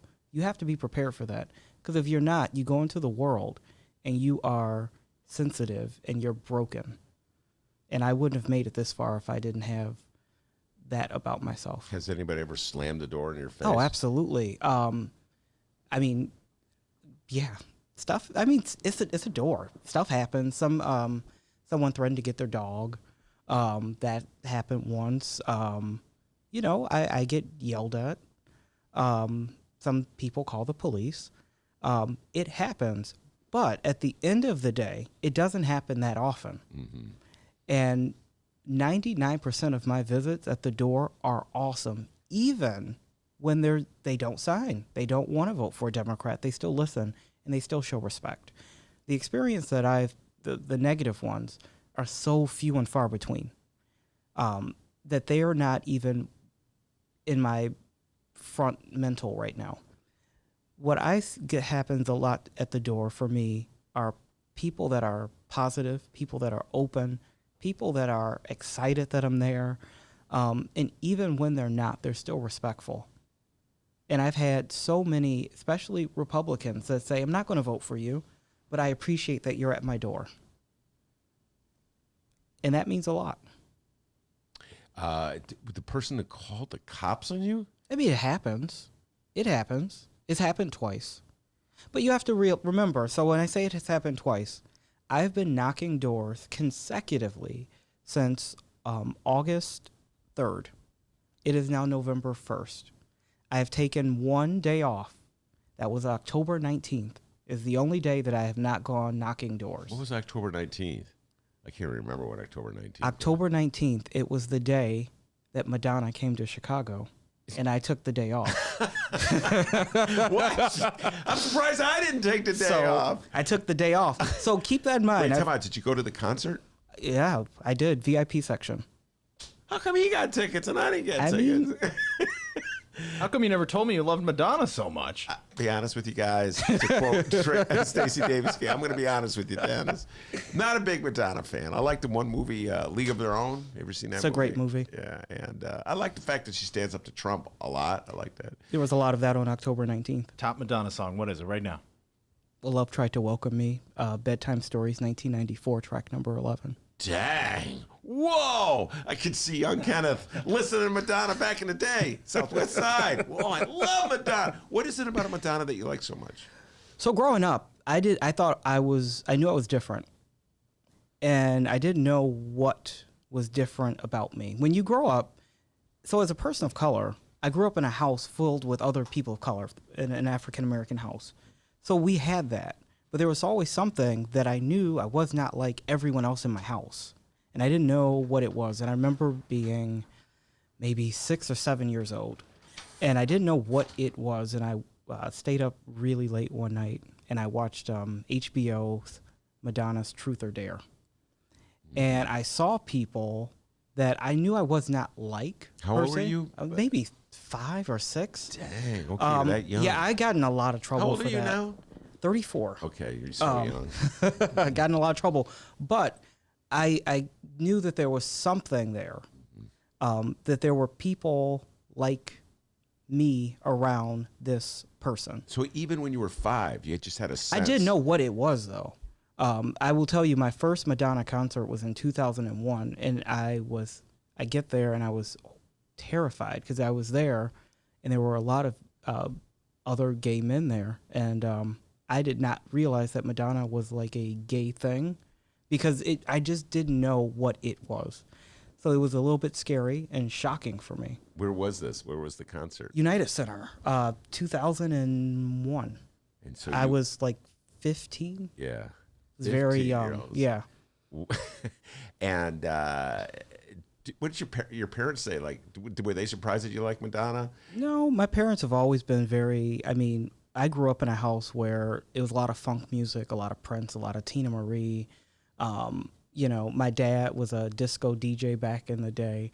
So I grew up around a very eclectic musical taste. So none of the musical selections were shocking. You know, I'm going to throw this at you. Sure. I didn't tell you I was going to ask this question, but listen to you talk and tell your story, which I'm moved by a lot because I'm not a huge Madonna fan, but I kind of like her attitude. I respect her attitude and the fact that she just like kicked ass in her industry. You know what I'm saying? Absolutely. And so I really respect her for that. And I really like Desperately Seeking Susan, which is a movie that came out before you were born. It's a great movie. Give you credit for having seen a movie before you were born. But one of the things that's been that emerged over the last week, Mayor Pete's campaign, Mayor Pete running for President of the United States from South Bend, Mayor of South Bend, Indiana. There were a story released. Focus polls showed what do they call them? Like focus groups that black voters in the South were a little apprehensive about him because he's openly gay, and I didn't believe that. I'm just telling you, this is what I say. I believe it. Yeah. Okay, explain why you. Because my family's from Arkansas and Louisiana, Southern Baptist, and I believe it. I believe that there is a lot of misunderstanding about sexuality, period. I'm not going to say homosexuality, sexuality, period, within the black community. I believe there's a source of shame that is put on especially African Americans when discussing sexuality. So when you move into the realm of different kinds of sexuality, it becomes even more taboo based on varying factors based on it's socioeconomic, it's education, it's a lot of different religion. It's a lot that plays into that. So I'm not surprised that a lot of black voters are a little bit apprehensive about voting for Mayor Pete, simply because he is openly gay. I think I am happy that those people were honest enough to be open with it. Well, one thing I have discovered in my life is that on this particular issue, I'm speaking about black men, are feel freer to be openly politically incorrect. I'm dressing this up as best as I can. Okay, but I believe, based on my experiences, that push comes to shove, black voters in this country, if given a choice between, let's say, Democratic candidate Mayor Pete, openly gay, and Donald John Trump, openly not gay, overwhelming number of black voters will go with Mayor Pete. And all the whatever trash talk, what Bob Diber calls tavern talk at a bar, out the window. I bet Mayor Pete would get 98% of the black vote. I disagree with you. I believe that there's a large amount of black voters that would just opt to stay home. I'm not saying they would vote for President Trump. I'm saying they would just not vote. Well, I don't think we'll get a chance to settle this bet, because I don't think Mayor Pete's going to get the nomination. So we'll just have to leave it there. But I would love to make this bet, and then at a restaurant of your choice in the 42nd District, and then you would have to pay. I mean, I'm a simple guy. We can go to Red Lobster, get some biscuits. Sam Adams. That sounds like fun. Let's just do that anyway. We don't need the bet. All right, so you're running in the 42nd District. Yes. And you're up against Amy Grant. She's the incumbent. She was ushered in. what would you tell folks in the 42nd District why they should vote for you over Amy Grant? Because I'm going to represent people. I believe that Representative Grant is very partisan. She votes along the lines of the party, regardless of the views of the district. There might be moments where the Democratic Party says, well, this is where we're going. And I have to say, well, this is not what my district needs right now or my district wants. I have to vote along the lines of my district. And I think if we had more reps, more senators all over the country that did that, we wouldn't have the partisan mess that we have now. And we probably have a lot more people that actually believe the words that come out of politicians' mouth. Right now, as we speak, here's the front page of today's New York Times. I'll be talking about this at greater length with Jacob and young Daniel, who have entered the studio. Fractured House backs impeachment inquiry, and this really gets to the heart, Ken, of what you're facing. The vote was 232 to 196 to approve rules for an impeachment procedure, long overdue in my humble opinion. All but 2 Democratic congressmen voted to begin the impeachment process. 0, as in no, Republicans voted for it.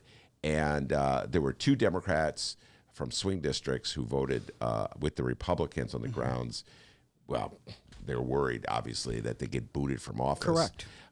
So what's your take? If you were a congressman, how would you have voted yesterday? For me, it's no question I would have voted for the inquiry, because I think what gets lost is voting on whether you think we need to look into this. Did something happen? That's what we're voting on. Yes, I do believe we should take a look at it. I do believe there's enough circumstantial evidence that we should all have our eyes open to it. All right, very good. Lauren Underwood, I should underscore it, did vote with the Democrats on that one. So, yeah.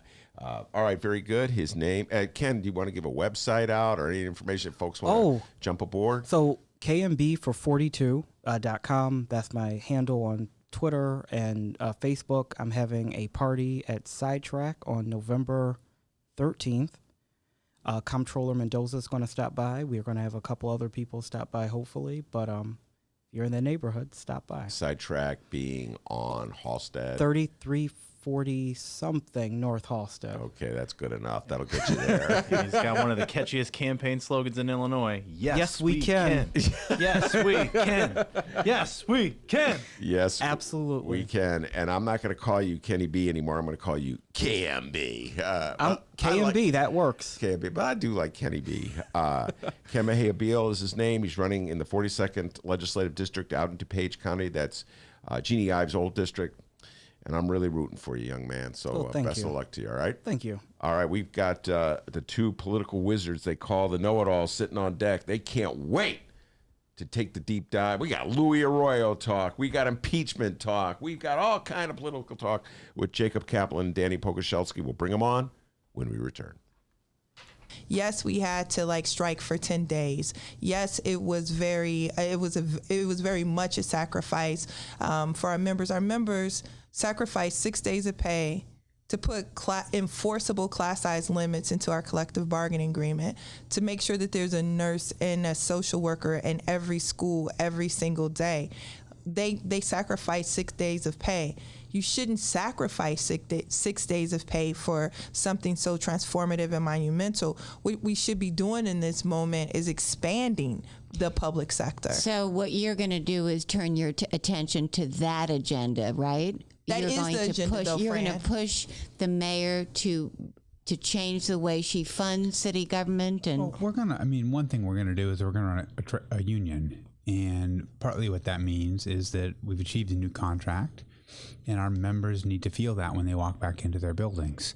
So while it is important what's happening in the city, we feel the effect of what's happening in the city in a very concrete way in the classrooms and in the faculty rooms of the schools. So the first thing that our union has to do is make sure that when our members walk back into their buildings with a new agreement, and by the way, that agreement has not been ratified yet by our members. People have to vote. Yeah, let's talk about that. Is that a touch and go thing? I mean, is that possible that we would see this rejected? Because it was close in the House of Delegates. I'll get to that in a second, but I just want to finish this point that I was making. That's the latest from the Fran Spielman Show this weekend. Her guests, Jesse Sharkey and Stacey Davis Gates of the Chicago Teachers Union. Be sure to download that at chicago.suntimes.com or wherever else you download podcasts. Ben Joravsky's currently Facebook Living while on commercial. Well, let's listen in here. And we're going to be talking all sorts of great stuff, which is why you need to make sure you download. They're Facebook Living. We're Living. going to talk about impeachment. We're going to talk Louis Arroyo. We're talking about the teacher strike. We're talking about, what else are we talking about, Jacob? I can't remember. All right, I don't know if that's entertaining to you guys or not, so I'm going to keep talking. Download the Fran Spielman Show. Brand new, get caught up on everything, the Chicago Teachers Union. There's two people talking right now, but be sure to check out that Fran Spielman Show, won't you? He's running in G.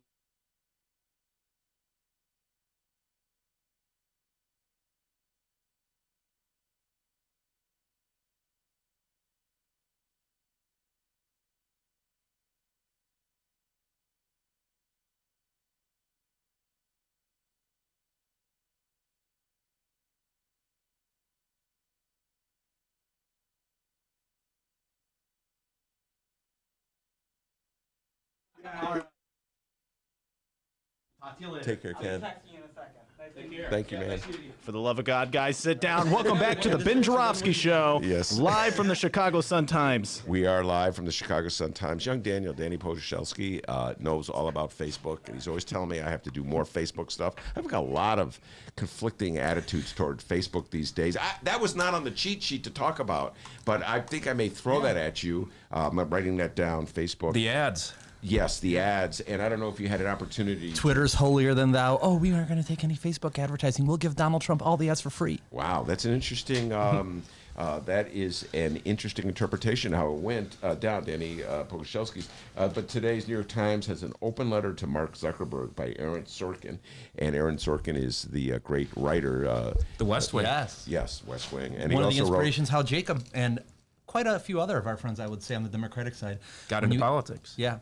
Oh, I've heard people over and over again that would talk about that. Their segue into politics as a little kid, it's like, oh my God, the West Wing. You know, I've known you guys forever.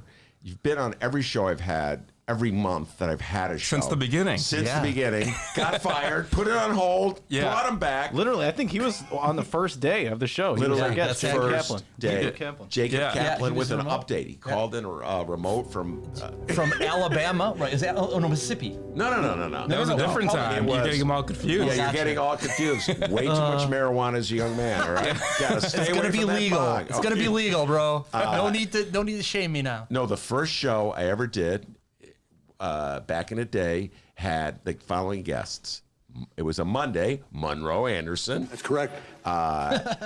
Karen Jennings Lewis, because she's my absolute favorite. Everybody knows I love Karen. And a young Jacob.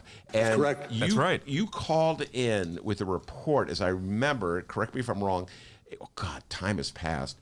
The Democratic candidates for governor had met before the slate makers of the Cook County Democratic Party, and you're executive director of the Cook County Democratic Party, and you are a reporter on the scene, and you told me about how JB did, how Chris Kennedy did, and you were the one. How your guy Bob Diber did. Diber, man, Absolutely. that's my guy. Yes. You know how to tug at my heartstrings. What about John Marshall? John Marshall.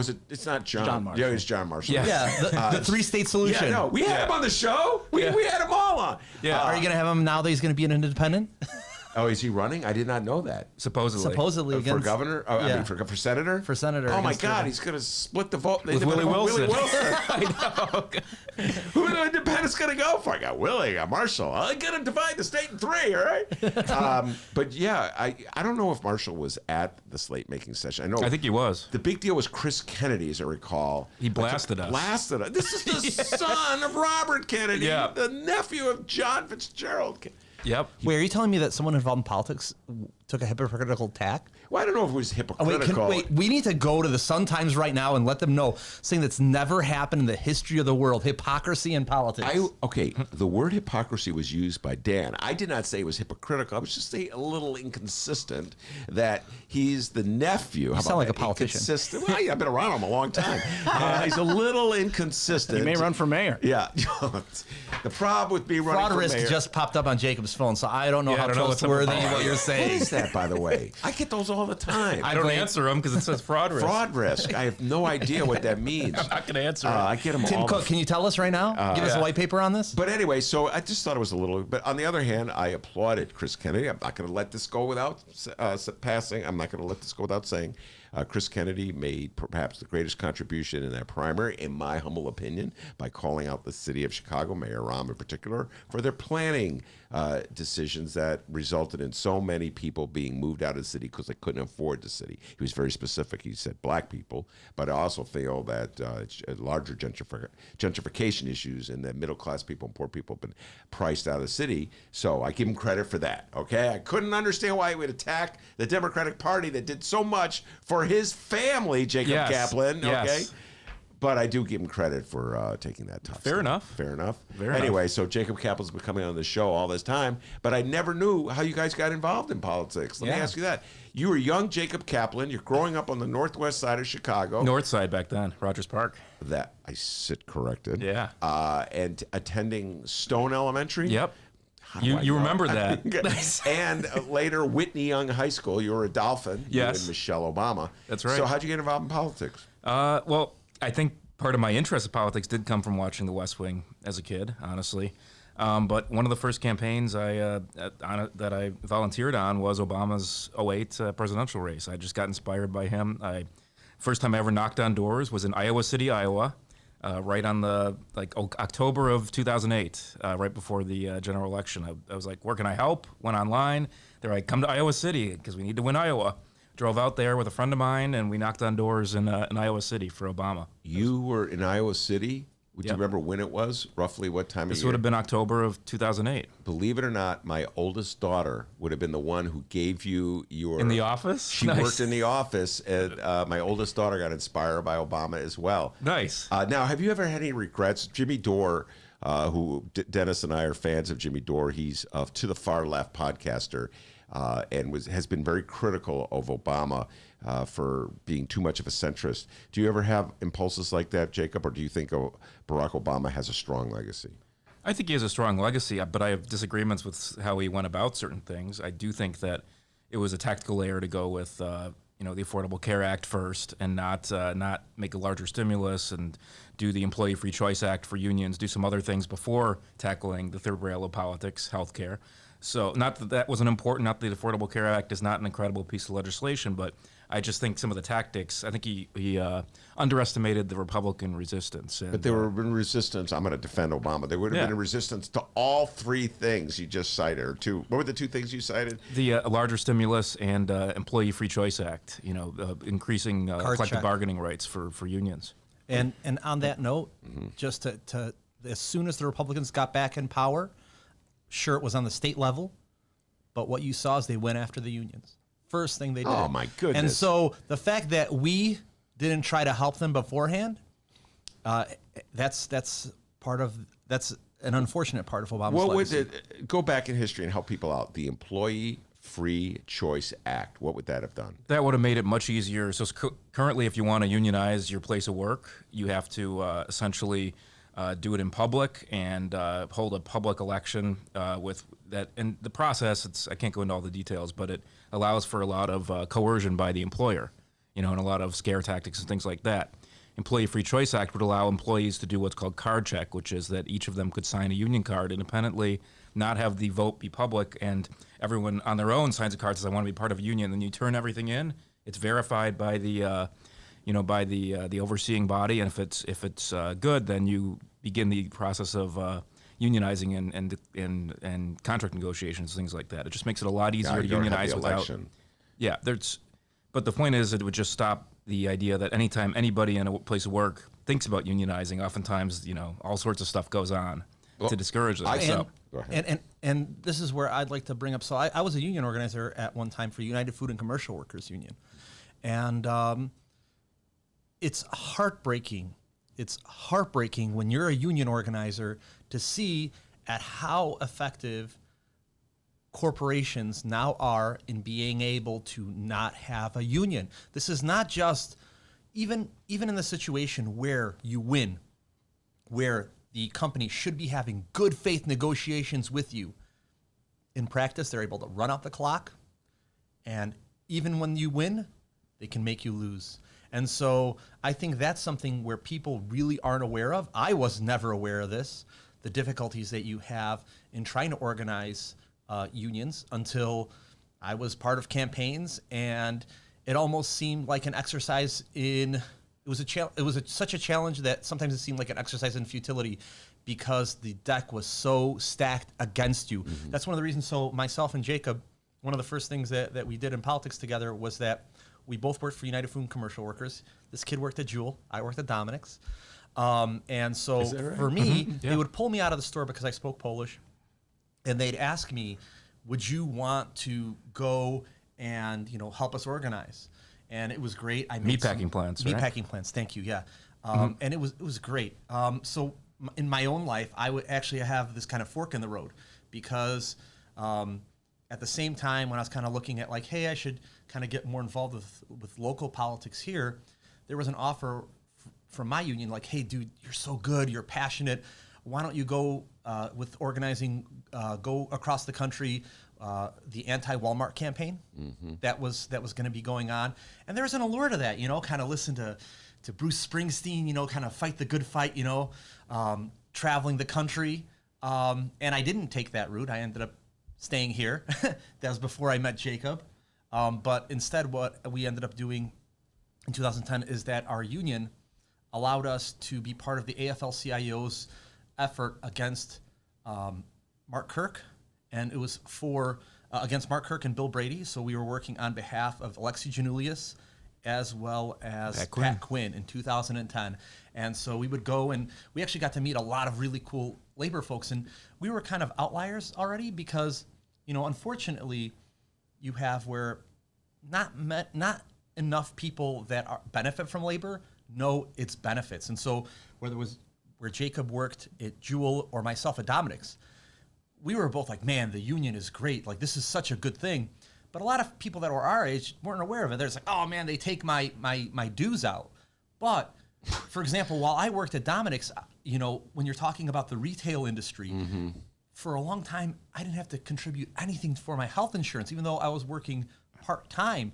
I mean, the benefits were just amazing. And so it gave us an opportunity to talk to a lot of folks that were in labor, whether it was, the machinists and other unions, kind of hearing how things used to be. Well, when you talk about the difficulties of organizing, forming a union, I believe, and I'm going to put this out here, both of you are free to disagree with me, but I believe that so much of the rhetoric employed in this recent teacher strike, especially from the Chicago Tribune, is just anti-union. It's more of that Bruce Rauner stuff, that they want to eradicate union. They hate the teachers union, because the teachers union, say what you will, they're not pussyfooting around. No. Stacey Davis Gates is just telling it like she sees it, and she comes on strong, and they're unabashedly they're like Bernie Sanders, and they're just unabashedly for these left of center democratic values that so many Democrats have, and they're not ashamed of them. They're not always successful. I think in many ways that the contract that they signed yesterday didn't go as far as it, or didn't sign it. They cut a deal. They didn't sign it yet. It has to be approved. But it was put in writing. It was put in writing. So, but they're like trying to force this city to recognize its own democratic values. We're the most democratic city in the country, one of the most, 85% in election after election. Jacob Kaplan for whoever the Democratic nominee is, be it John Kerry, Hillary Clinton, Barack Hussein Obama, whoever it is, they're for that person. And so, but our city is run in so many ways like it's been moderate Republicans or Romney. And part of the rhetoric, I believe, the anger of the Tribune toward the teachers is because their attitude is, how dare that union try to tell us how we run this city.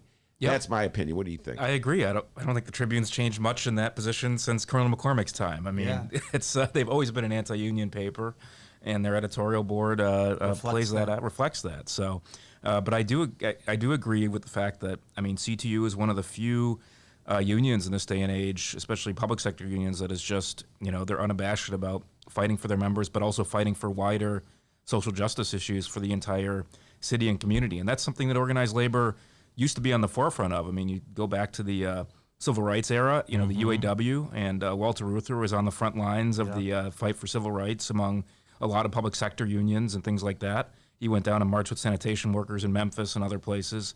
So I think this idea that it's not just about fighting for your own members, but also fighting in general for everybody and every one of the working class, I think CTU still embodies that notion of labor. And I think that's great, honestly. All right, now I couldn't agree more. All right, you both of you, Jacob is the executive director of the Cook County Democratic Party. Young Daniel works for the treasurer. Whatever he says does not speak for. I do this a little Vontae when he comes on. Whatever he says does not represent the treasurer. All right, everybody's it's Pogoszelski's opinions. That said, here's the question for you. We had this fight was between the Democratic Party, this teacher strike. Lori Lightfoot is a Democrat, the mayor of the city of Chicago, and Stacey Davis Gates, the leader of the Chicago Teachers Union, Jesse Sharkey. They're Democrats. At least Stacey is very much a Democrat. Her brother, Henry Davis, a good friend of this show, is a councilman in South Bend, Indiana, and runs as a Democrat. So this is a fight among Democrats. So how does the Democratic Party deal with a union battle like this? Well, I mean, I think we always try to be good with organized labor. We've always had a great relationship with CTU. I mean, last year we honored, Karen Lewis at our annual party fundraiser, gave her the Ed Sedlowski Labor Award, named after Sue Sedlowski Garza's father, who recently passed away. So we try to maintain a good relationship with organized labor, whether it's, unions like CTU, whether it's the trades. So, I mean, we're in this position. Obviously, everyone tried to get the party and Chair Preckwinkle dragged into the fight because of the fact that, she was just in a mayor's race with Lori, and they tried to make it, including some in the media, into this fight between the two, and CTU was just angry because they didn't win the mayor's race. But at the end of the day, and this is what Tony said, it's like, the teachers, have a great case to make there, and it's all about what's best for the city, and CTU and the city need to come together and make a deal and put it in writing, honestly, and that's what they ended up doing. So I think, no matter what, the Democratic Party, we have to support organized labor at all levels, and that's what we've been doing, and that's what we'll continue to do. I would like to point out that it's not just a fight within the Democratic Party. There's two other fights that you really need to highlight. One, it's the fight of what does it mean to be a progressive? Is it a good government austerity type?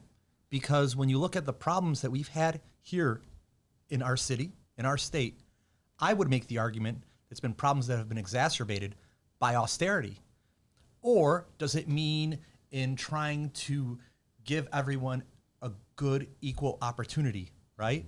That's something that we really need to find. Like, what do you mean by progressive? Do you mean that this means that you have this political background which is not in any way tied into any insiders or any of the establishment? Is that what makes it progressive?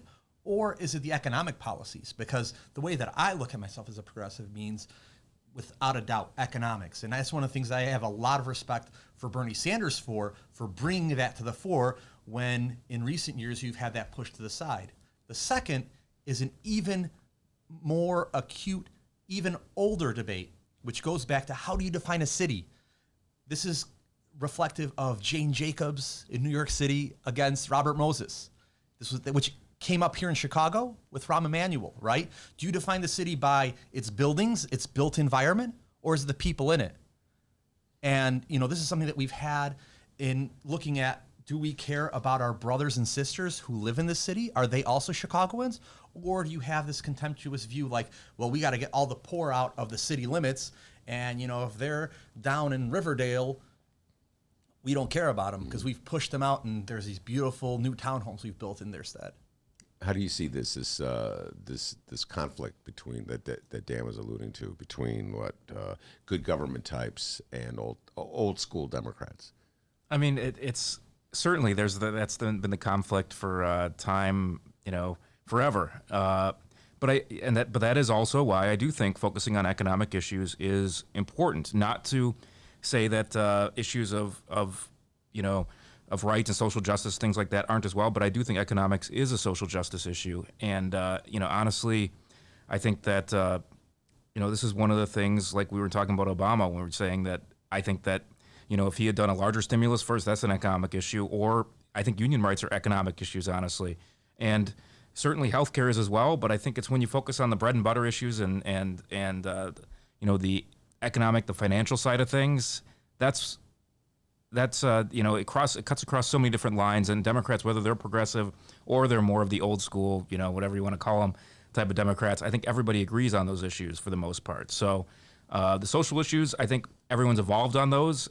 And the Democratic Party is continuing to evolve on those, and there are still disagreements on some of those issues, sure. But I think if we focus on economics, I mean that can unite a lot of us.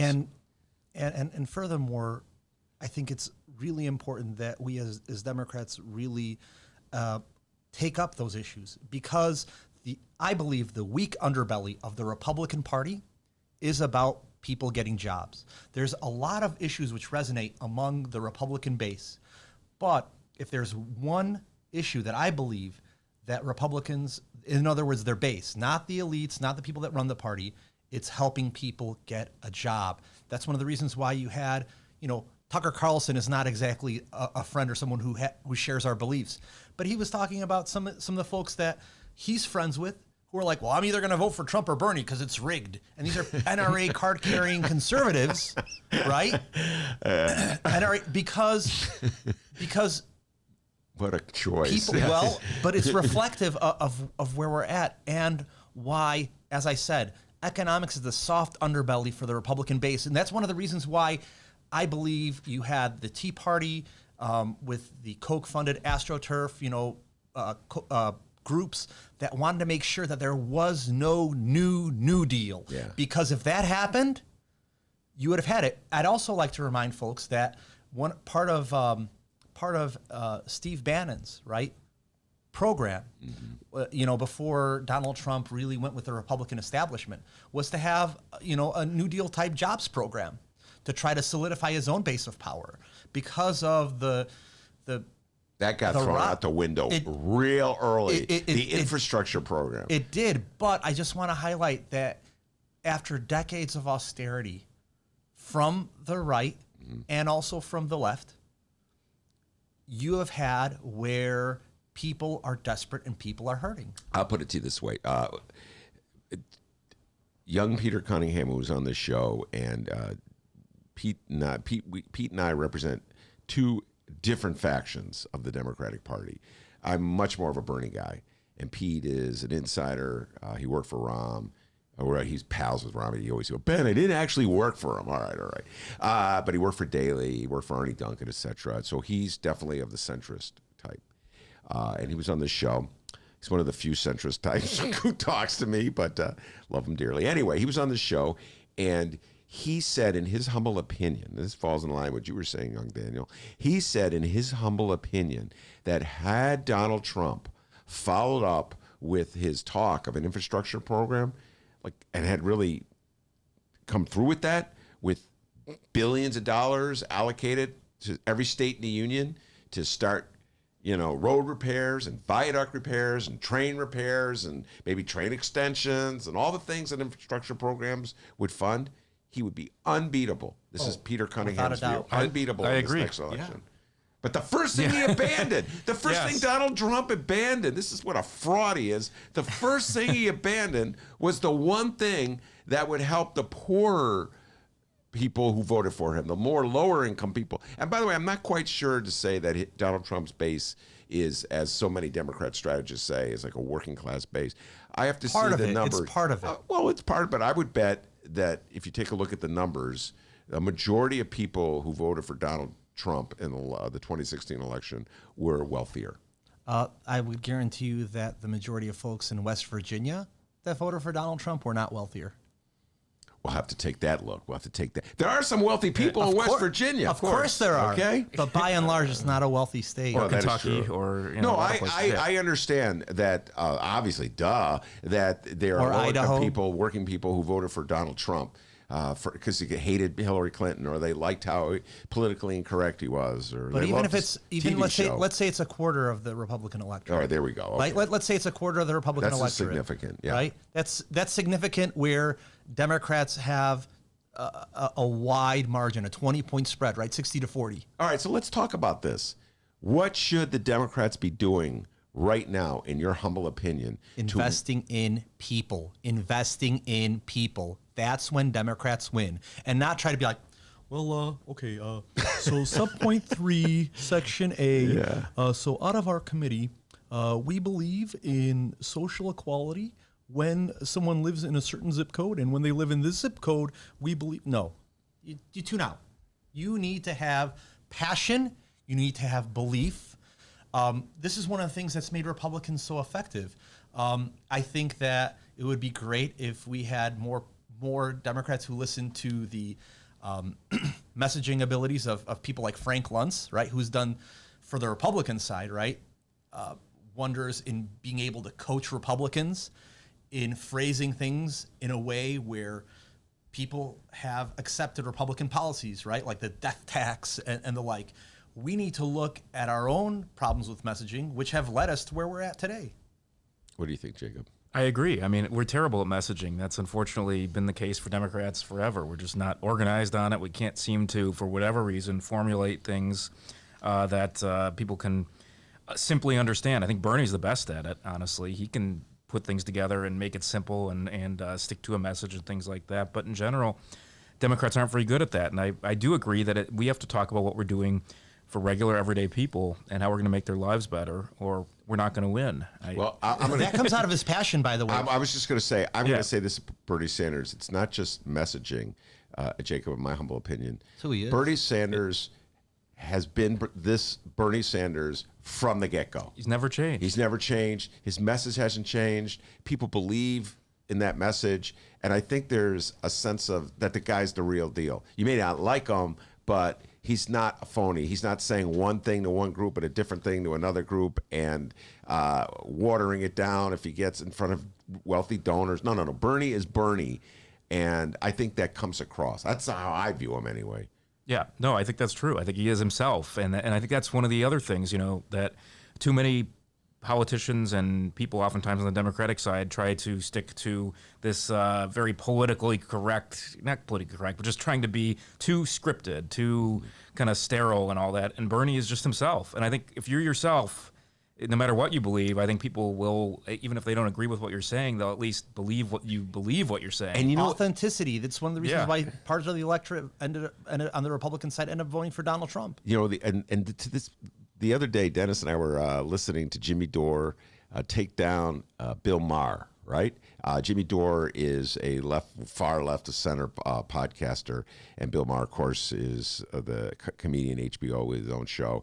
And Bill Maher was chiding lefty Democrats, saying, "You're too far left. You got to sort of sell out a little bit and move to the center to win an election." And because you have nowhere to go, you have to vote Democrat. Maher was saying, he was mocking lefty Democrats, and Jimmy Dore was saying, well, no, they could just not vote at all. I would flip it. Just nobody ever says this. Hey, centrist Democrats, you got to endorse Bernie Sanders if he's the nominee, because you have nowhere to go. What are you going to vote for, Donald Trump? You're going to vote for the womanizer? You're going to vote for the guy who destroys the environment? You're going to vote for the guy who lies and tries to extort our allies? You know what I'm saying? I mean, you have to vote for Bernie Sanders, but it's always the equation is on the other side. You get what I'm saying? Lefties, shut up, sell yourself out, move to the right, and endorse the party's candidate. You never hear the equation on the other way. It does go both ways, or it should. It should, but I never hear it go both ways. In 2016, it was the passion gap that led us, to the outcome where Donald Trump won. And that was because of the fact that we had said, hey, we don't need to talk about economic issues, right? Those were put to the side, right? And it was just pure old centrism. And by simply talking about that, we ended up losing. And so that has to be part of that argument. When you have people that are NRA conservatives who are like, well, I'm going to vote for either Bernie Sanders or Donald Trump, that tells you that paradigm that people were selling you, well, that it's just a simple spectrum of left and right, that's not applying right now to our politics because of austerity. Now, I saw this story. This is a recycled story from 2016. And when I heard you say that, it was, I can't remember which columnist wrote this, but there was an article that came out in 2016, I think from Slate, that talked about the what do they call it? Oppo research. Yeah. You guys, they've run campaigns, so every campaign has an Oppo file, all the dirt on the opposing candidate. All right, and so some enterprising reporter did an Oppo file on Bernie Sanders that you would see the Republicans use, and all like whacked out things that Bernie did back in the day in the 70s were in the Oppo file. Lefty stuff like cavorting with communists or whatever. I don't even know what's in the Oppo file, but I assume that's along the lines. I am of the opinion now that that's just so old baby boomer. You know what I'm saying? It's like, that's like fighting a fight from 1970. Nobody cares anymore. How did that Oppo file on Donald Trump work out? Didn't matter, right? Didn't matter at all. So you had, at the end, at Election Day, the Clinton campaign was very successful in having Donald Trump being seen as someone who was crazy and irrational, right? People who came out of the voting booths, if I remember the exit polls, I think it was like 20% of folks that still voted for the guy. Felt like, yeah, he's nuts. He's not all there. And yet still voted for him. Mm-hmm. The wrong argument was made. And so will that Oppo file matter if it didn't matter in the election of Donald Trump? You got to wonder, though, if Bernie is the nominee, all Trump will do is say this guy's a socialist, communist, whatever. It'll be nonstop. That's true. I don't know what effect that'll have. Well, I don't. He'll do that no matter who the Democratic nominee is. And like Obama, right? Obama. Yeah, I was just talking to Ken about that.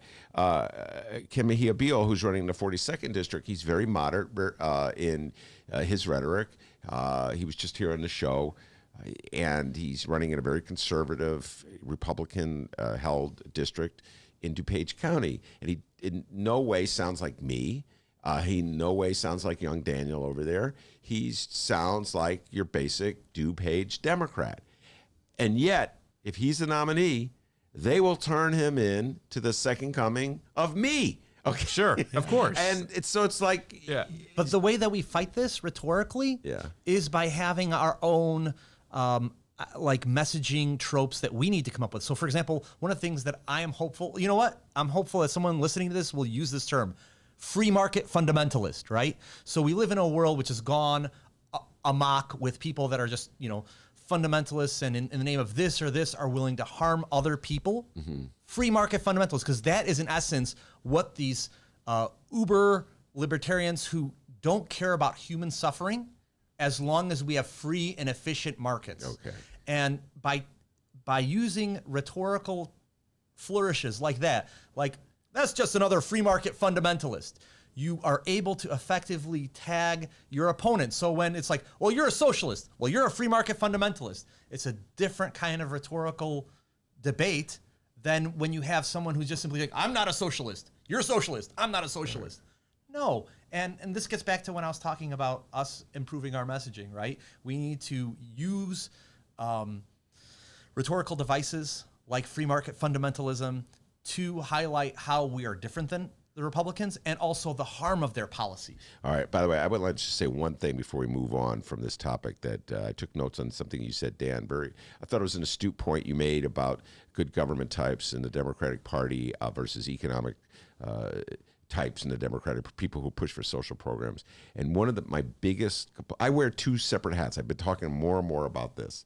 As a reporter in this town for years and years, we were taught to analyze as objectively as you can the budgets that the people who run the city and this county and this state put out. And so I was taught that by the great John McDermott at the Chicago Reporter. And so when I for years, I did TIF analysis about TIF deals and analyzing them from the point of view of transparency and the point of view of playing by the good government rules. And guess what? All the good government types in this city, including the people who write the editorials for the Chicago Tribune, whenever a Democrat is endorsing some kind of like a union plan that would help somebody, a working person or a poor people, oh my God, they're suddenly the greatest bean counters in the world and good government, and we have to be transparent. But when it comes to a TIF handout to a well-to-do person who is really their base, oh, this is economic development. We're giving $2.3 billion, and a lot of it TIF dollars to Amazon. Not one word from the Chicago Tribune's editorial board about how inefficient that was, how untransparent that was, how about we weren't even allowed to see the documents, Jacob. We weren't allowed to see the documents because they had signed a consent agreement or something, a non-disclosure agreement. Somehow or other, these people, when they want to stand up to a union negotiating a deal that might help a poor person, they're all of a sudden the bean counter. So I don't really believe the good government types in this town, Dan. I don't believe them. I hear you. I mean, this gets back to not just here in Chicago. Do you remember the kind of venom people had when Obama put in the Cash for Clunkers program, which once again was not only good from an ecological perspective, but also gave a leg up. So that was where if you had cars that were of a certain age, the government gave you, I think it was $700, if I remember correctly. And this was part of the Obama stimulus package, right? And people thought this like it was the worst thing in the world. And it was such a small little handout. But once again, it got back to upsetting class balance and helping out people that are poorer. Because when you have the same folks that had so much bile to attack this, they didn't care about the big handouts that were given as a result of tax reform. Yeah, no, it is a double standard. Not Obama, by Trump. Yeah, it was a huge double standard. I saw it when Pat Quinn had, at the end, that program, I forget what it was, but it was like Higher Illinois or whatever it was. And oh, my goodness, did the Republicans go crazy over that. But, man, giving $2.3 billion to, Bezos, that's economic development. A poor guy in the South Side gets a job at minimum wage. Oh, what a waste. What a sham, huh? Hypocrisy. Bezos, $2.3 billion. Economic development. What does it mean to be a progressive? This gets back to that. Like, what does it mean to be progressive? Does it mean that, like, your background, well, I have never been part of the Democratic establishment, or at least been perceived as part of that Democratic establishment, right? Like, oh, well, we come from a long line of people that were always at odds with the party establishment. Is that what makes you progressive? Or is it about trying to help out the poorest among us? Well, I think the word progressive, I'd love to get your thoughts on this, is essentially a reaction, a defensive reaction by Democrats who are shamed to drop using the word liberal. Absolutely. Ronald Reagan pounded the word liberal, and Democrats. That's why we need to pound. Well, Democrats got ashamed and embarrassed of the word liberal. Suddenly, they weren't liberal anymore. They were calling themselves progressives, and progressives, in my book, are just like you're saying. There's a magazine called The Progressive, so they're like real, like, social democrats. That's what a progressive is. Someone who is openly talking about divvying up the pie so it's more fairly allocated. I think that's how it should be, but everyone calls himself a progressive now. I mean, the term is so overused among everybody. I guarantee you ask practically every presidential candidate on the Democratic side, they'll all say they're a progressive. I mean, it doesn't mean anything anymore. It's it's terminology, so we can argue over this forever. But I just, to me, the word doesn't mean much anymore. Does anybody call himself a liberal anymore? We should go back to that, maybe. I don't know. But then remember, in Europe, liberal means a libertarian, which also has its own. You read The Economist magazine, and they'll be talking about what liberal values mean. They mean something very different. But this also gets back to why we need to use those same devices. If Ronald Reagan is able to tag someone where people that are on the left are ashamed of who they are, we need to go and find effective language that will do the same and make them feel that. Well, what is the effective language? Well, of course, I'm partial to it because it's my creation, right? But free market fundamentalism, right? Have Republicans try to go away from that stereotype, which is true. You look at different sections of the country, economic policies, which devastate people and cause hurt, real hurt, people dying because of a fanaticism to having markets be as free as possible. To me, that's a sickness. it's a fundamentalism where you're talking about really harming people, right? Because, well, you know, if the government were to get involved and have a price control on insulin, you know, it sounds good, but it would really go in the market. And then you're like, but look at people. There are people that are paying $300 for a vial of insulin, which is even more insulting because the person that originally came up with it didn't want to profit off of it and gave it for free. And so if to you, the value of having a free and unfettered market is more than having a middle-class person being able to have a little vial of insulin for less than $300, that is crazy. And that's the kind of point you have to hit home rhetorically with language like that. You got any suggestions, Jacob, on this front? I think Dan has Sorry. pretty much nailed it. I mean, I would like to see Democrats get to the point where you would see Republicans stop calling themselves conservative. Like they're embarrassed to call themselves conservatives. When I see But they're not even when I see conservative. Democrats rushing to call themselves progressive because they're ashamed to call themselves liberals, even when they fit the category, the classic category of a liberal. I mean, most of Lori Lightfoot's base, if you will, on the North Side, that's a liberal classic base. Well, they're liberal on social issues. They believe in choice. They want a little more environmental control, but not too much that it interferes with their life. They want some gun control.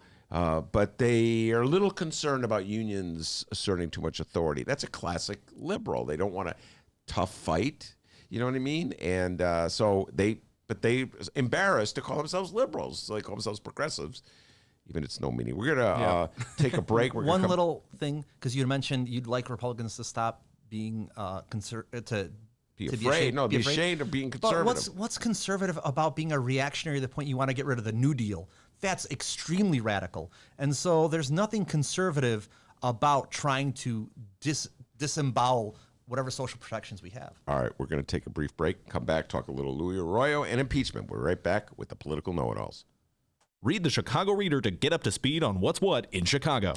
Culture, food, arts and entertainment, weekly concert listings, weekly event listings, the environment, travel. I can continue, but you get the point. And for all of you Chicago political junkies, raw weekly columns on real city politics from Maya Dukmasova and our very own Ben Joravsky. The Chicago Reader, free to the public in newsstands throughout the city and online at chicagoreader.com. Read it now and be a more informed Chicagoan. Well, there's also criticism, Stacey, about that you guys did not emphasize special ed enough and quickly enough. That's a real big point of Absolutely contention. it is. Look, Rahm and Forrest Claypool destroyed special education to the point of where there is a state-mandated monitor figuring out special education. And what we were able to do with this contract is rebuild infrastructure, to be perfectly honest with you.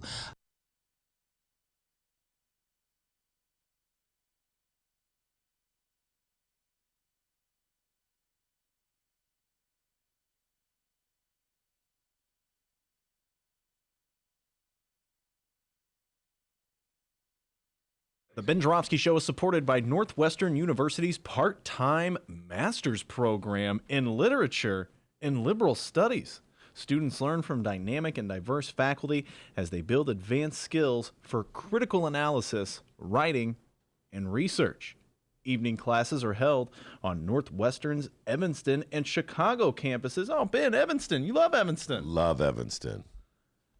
And let's see, the evening classes are held on those campuses. The spring quarter application deadline is January 15th, and you can learn more at sps.northwestern.edu/masters. That's sps.northwestern.edu/masters. Welcome back to the Ben Joravsky Show, live from the Chicago Sun-Times. Political know-it-alls, Jacob Kaplan, Dan Poshelsky in the studio. We're going to switch to Louis Arroyo and close with impeachment. Before we do that, you got an update for me, D? Just a few things here. First off, Jacob Kaplan, our guest. He's a Whitney Young Dolphin, so we got to give the Dolphin salute there. All right. Sorry, yeah. Nice. All right, you're welcome. He was talking to me about it before the show. And also, Dan Pogoszelski. Oh, yeah. As we all know, if you're familiar with these two fellers, Dan Pogoszelski. When do I get to do a wedding on the air? Oh, my God. That'd be awesome. Yeah. There we go. That'd be incredible. A podcast wedding. All right, but Dan Pogoszelski, he's an ordained minister, all right? And he always twists my arm before he comes on the show. Fine. I'll do it, Dan. I'll do it. Here we go. Looking to tie the knot with the one you love? Well, no one ties a knot better than Dan Pogoszelski. Better than a Boy Scout. If you're looking to marry the one you love, there's only one question. Danny P., will you marry me? Dan Pogoszelski, licensed ordained minister. There you go, buddy. Never gets old. It never gets old. Only been doing that for 2.5 years, and it just By the way, Steve Lessman, I ran into him and he told me to tell you hello. Tell Steve. Come on, can I give him a big hug, Stevie Lessman? The Steve the ad sales. It's a Dolphin. All right, now Louis Arroyo, State Representative Louis Arroyo, has stepped down. He was from the Northwest side, and Dave Feller already announced he's going to be running. Dave Feller is a frequent guest in the show with part of the Northwest political know-it-alls, the combination with Jamie Andrade. Yes. Those two guys, when they come in the studio, can I just tell you this? They're like always 10 minutes late. Why? Because they stop off at the snack room in the sunshine. Oh, man, potato chips. There you go. And they come in here, and then they open them. They drive Dennis nuts. Don't open the potato. Huh? I love them dearly, but Shevitz. So, yes. I just thought this was brilliant. We all know yesterday was Halloween. And Mr. Feller got petition collection down to a science where children come up to the door, ring the doorbell. Of course, they're with their parents. Kids get candy. The parent with the kid asked, do you perhaps live in the area? If yes, then you're asked to know, did you know that your state representative was just arrested? And if so, or if not, would you care to sign my petition to be on that ballot? That is Everybody just signed. That's so Chicago. Yeah. That's a true Chicago. You forgot Halloween. the other part of that where he puts at the bottom. You guys got any Reese's peanut butter cups? I love the snack. Dave Feller loves Reese's peanut butter. He worked for Obama for almost a decade. All right. Louis Arroyo, state representative, got arrested. Apparently, he was taped by a state senator who's not been identified officially, as far as I know. All signs point to Terry Link. All signs point to Terry Link. But for the record, he denied it when the Tribune contacted him. I think he probably has to deny it right now if he's still cooperating with the feds. Yeah. Oh, I hadn't thought of that. That's why he's a know-it-all. That's why he's a know-it-all, and I'm a wannabe know-it-all. Right, he's still denying it for the feds. By the way, do we know if Dr. D has a wire here? We're all wired up. We're all wired here on the Ben Joravsky show. Dr. D wearing a wire. Oh, my God. All the embarrassing things I've said to him for the last 3 years, if it ever came out. I went a little cheaper than Arroyo. I'm getting $700 a month. There you go. So Arroyo, $2,500. That's what was. No, he was going to pay the other guy $2,500. Correct. Yep. Yeah. And the other dude was wearing the wire, and maybe it was State Senator Link. We'll see. All signs point to it. When is this ever going to end, young Jacob? I hope it ends because I think it obviously makes everybody in politics look bad, and it's ridiculous when people breach the public trust and do stuff like this just out of greed. And then they make everybody look bad because there are good people in politics. And this is what fosters this attitude. It's like, throw out the bums. They're all corrupt. It's when stuff like this happens. So the idea that people still think they can get away with this trash in a time when everything's on tape and everyone's got a phone or, everybody can record you. I don't understand why people still do this stuff. It's just stupid, honestly. I concur. I mean, this is the embodiment of every single stereotype that people look at people that are involved in politics in a negative light. There are assumptions like, oh, well, if you're involved in politics, you're doing this and this and this. And for the vast majority of people, that is not the case. And then you have someone like this gentleman, and all of a sudden it's like, thanks for making us look badass. Yeah. Well, let me just say, and in particularly bad, and I'm going to speak from my heart, I've been a Democrat my whole life. I've said this many times. I cannot recall the last Republican I voted for. I think it may have been Alex Seath in 1970. No, Chuck Percy running against Alex Seath in 1978 before anybody in this room was born. So that's how long I have to go back. But my Democratic Party is always looking bad in the Chicago area. There's just so much corruption. And you're right. Most the politicians don't do this stuff. Shaking people down. But it makes everybody look bad. These cases, you know. So well, there's just a saying. And you know what's funny? Louis Arroyo. I was just going to reflect for a moment just here. Louis Arroyo. He was on my old show. I think I'd said this before when he got arrested, and he was running against Tony Preckwinkle. I was reminding this, Jacob, for party chair after Joe Barrios stepped down.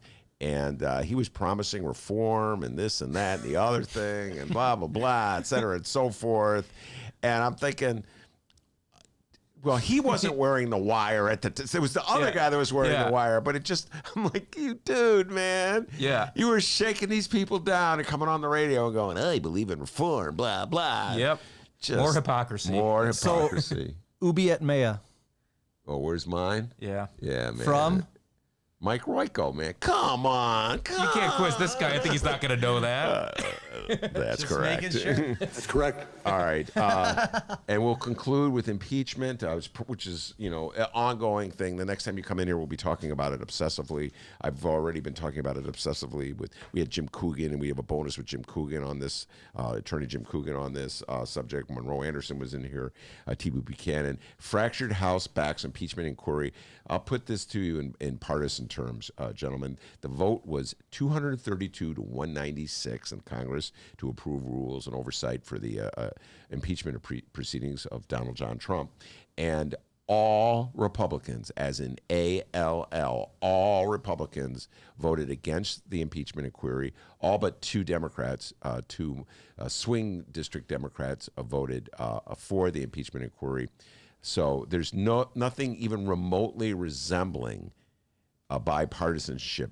The accusations of against Donald Trump for wrongdoing in shaking down the Ukrainian president are so real, and so many Republican types have come forth to accuse him of this, and yet not one Republican would dare to vote for the impeachment proceedings. That'd be like all the Democrats standing up and saying, despite the evidence that Rod Blagojevich or his campaign was trying to shake down the Obama campaign for that appointment. Or Luis Arroyo. Arroyo.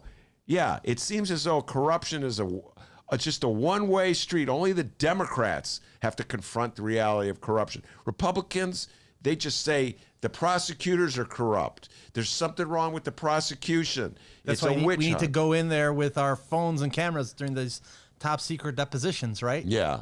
So how do you think this is going to play out? What's your early prediction? I mean, I think it's terrible, honestly. I mean, I guess you can say there was one Republican who voted for him. He's no longer a Republican. He's an independent. Justin Amash. That just proves my point.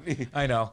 As we talk about again and again, the Republican Party has just thrown in their lot. They're like, we're all in with Trump. We don't care. We're just going to do whatever it takes to try to save this guy's presidency because he's giving them what they want in terms of, you know, the judges and other things. So they don't care. They don't care about the importance of upholding the union and not interfering, not having foreign powers interfere in our election. Apparently, they don't care. So we just have to go forward as Democrats and expose the facts and fight this fight and see what happens. But I mean, that's our duty at this point. Yeah. I mean, I think it would have been nice to have some Republicans vote for the impeachment inquiry, but that's just the nature of the extreme partisan world we're living in right now. I unfortunately don't see that changing. There's going to be, I'm sure, more explosive testimony coming out and going forward due to this vote. I mean, a lot of this testimony is going to be in the open now. So I think there's going to be some incredibly explosive news days, crazier than we've seen so far. Oh, yeah. So maybe that'll make some of them have second thoughts, especially those that are in districts that are iffy. But I don't know. Well, it's very depressing, honestly. Yeah, what I'm actually curious of is to see what happens if Republicans end up coming to a point like like happened with Nixon, where they're like, "We're going to impeach you, so you better resign." What happens? I hear you, but what happens in that situation? Well, the great Meredith Shiner, who was a guest on this show, a long-time Washington, D.C. correspondent, she's moved into the private sector, but she predicted that time will come when Donald Trump will be so embarrassing and so controversial that Republicans running for re-election in swing states will turn to Mitch McConnell and say, I have to vote no, and that Mitch McConnell will then turn against Trump, if only to hold on to his power in the Senate. That was her prediction. I have a hard time seeing it. We're going to watch this one unfold, gentlemen, and we'll leave it there. Young Daniel Pogoszelski, Jacob Kaplan, the political know-it-alls, thank you so much. It's a blast talking politics with you. Once a month you come on the show. Ken Mejia-Beal, he's running for state rep in the 42nd District, Jeannie Ives District. He's a Democrat running out there. And Romano Hussein, Romano Rundown, every Friday in the Ben Joravsky Show. And, of course, the man, the myth, the legend, the pride and joy of Alton, Illinois, back home, as Daniel and Jacob know. They call him White Lightning. Give yourself a raise, take it out of petty cash. See you on Tuesday, everybody.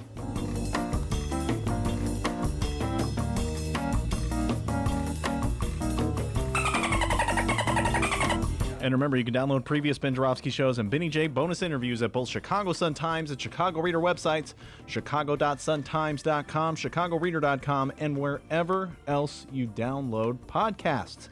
Downloaders, we live stream this show, and we have gone 3 days in a row with no technical difficulties on the live stream. We're moving up in the world. Check it out at both Chicago Sun-Times and Chicago Reader websites, the Chicago Sun-Times YouTube channel, and yeah, that's it. We didn't do the live stream on Facebook. We'll get back on Facebook. Don't worry. We'll see everybody on Tuesday.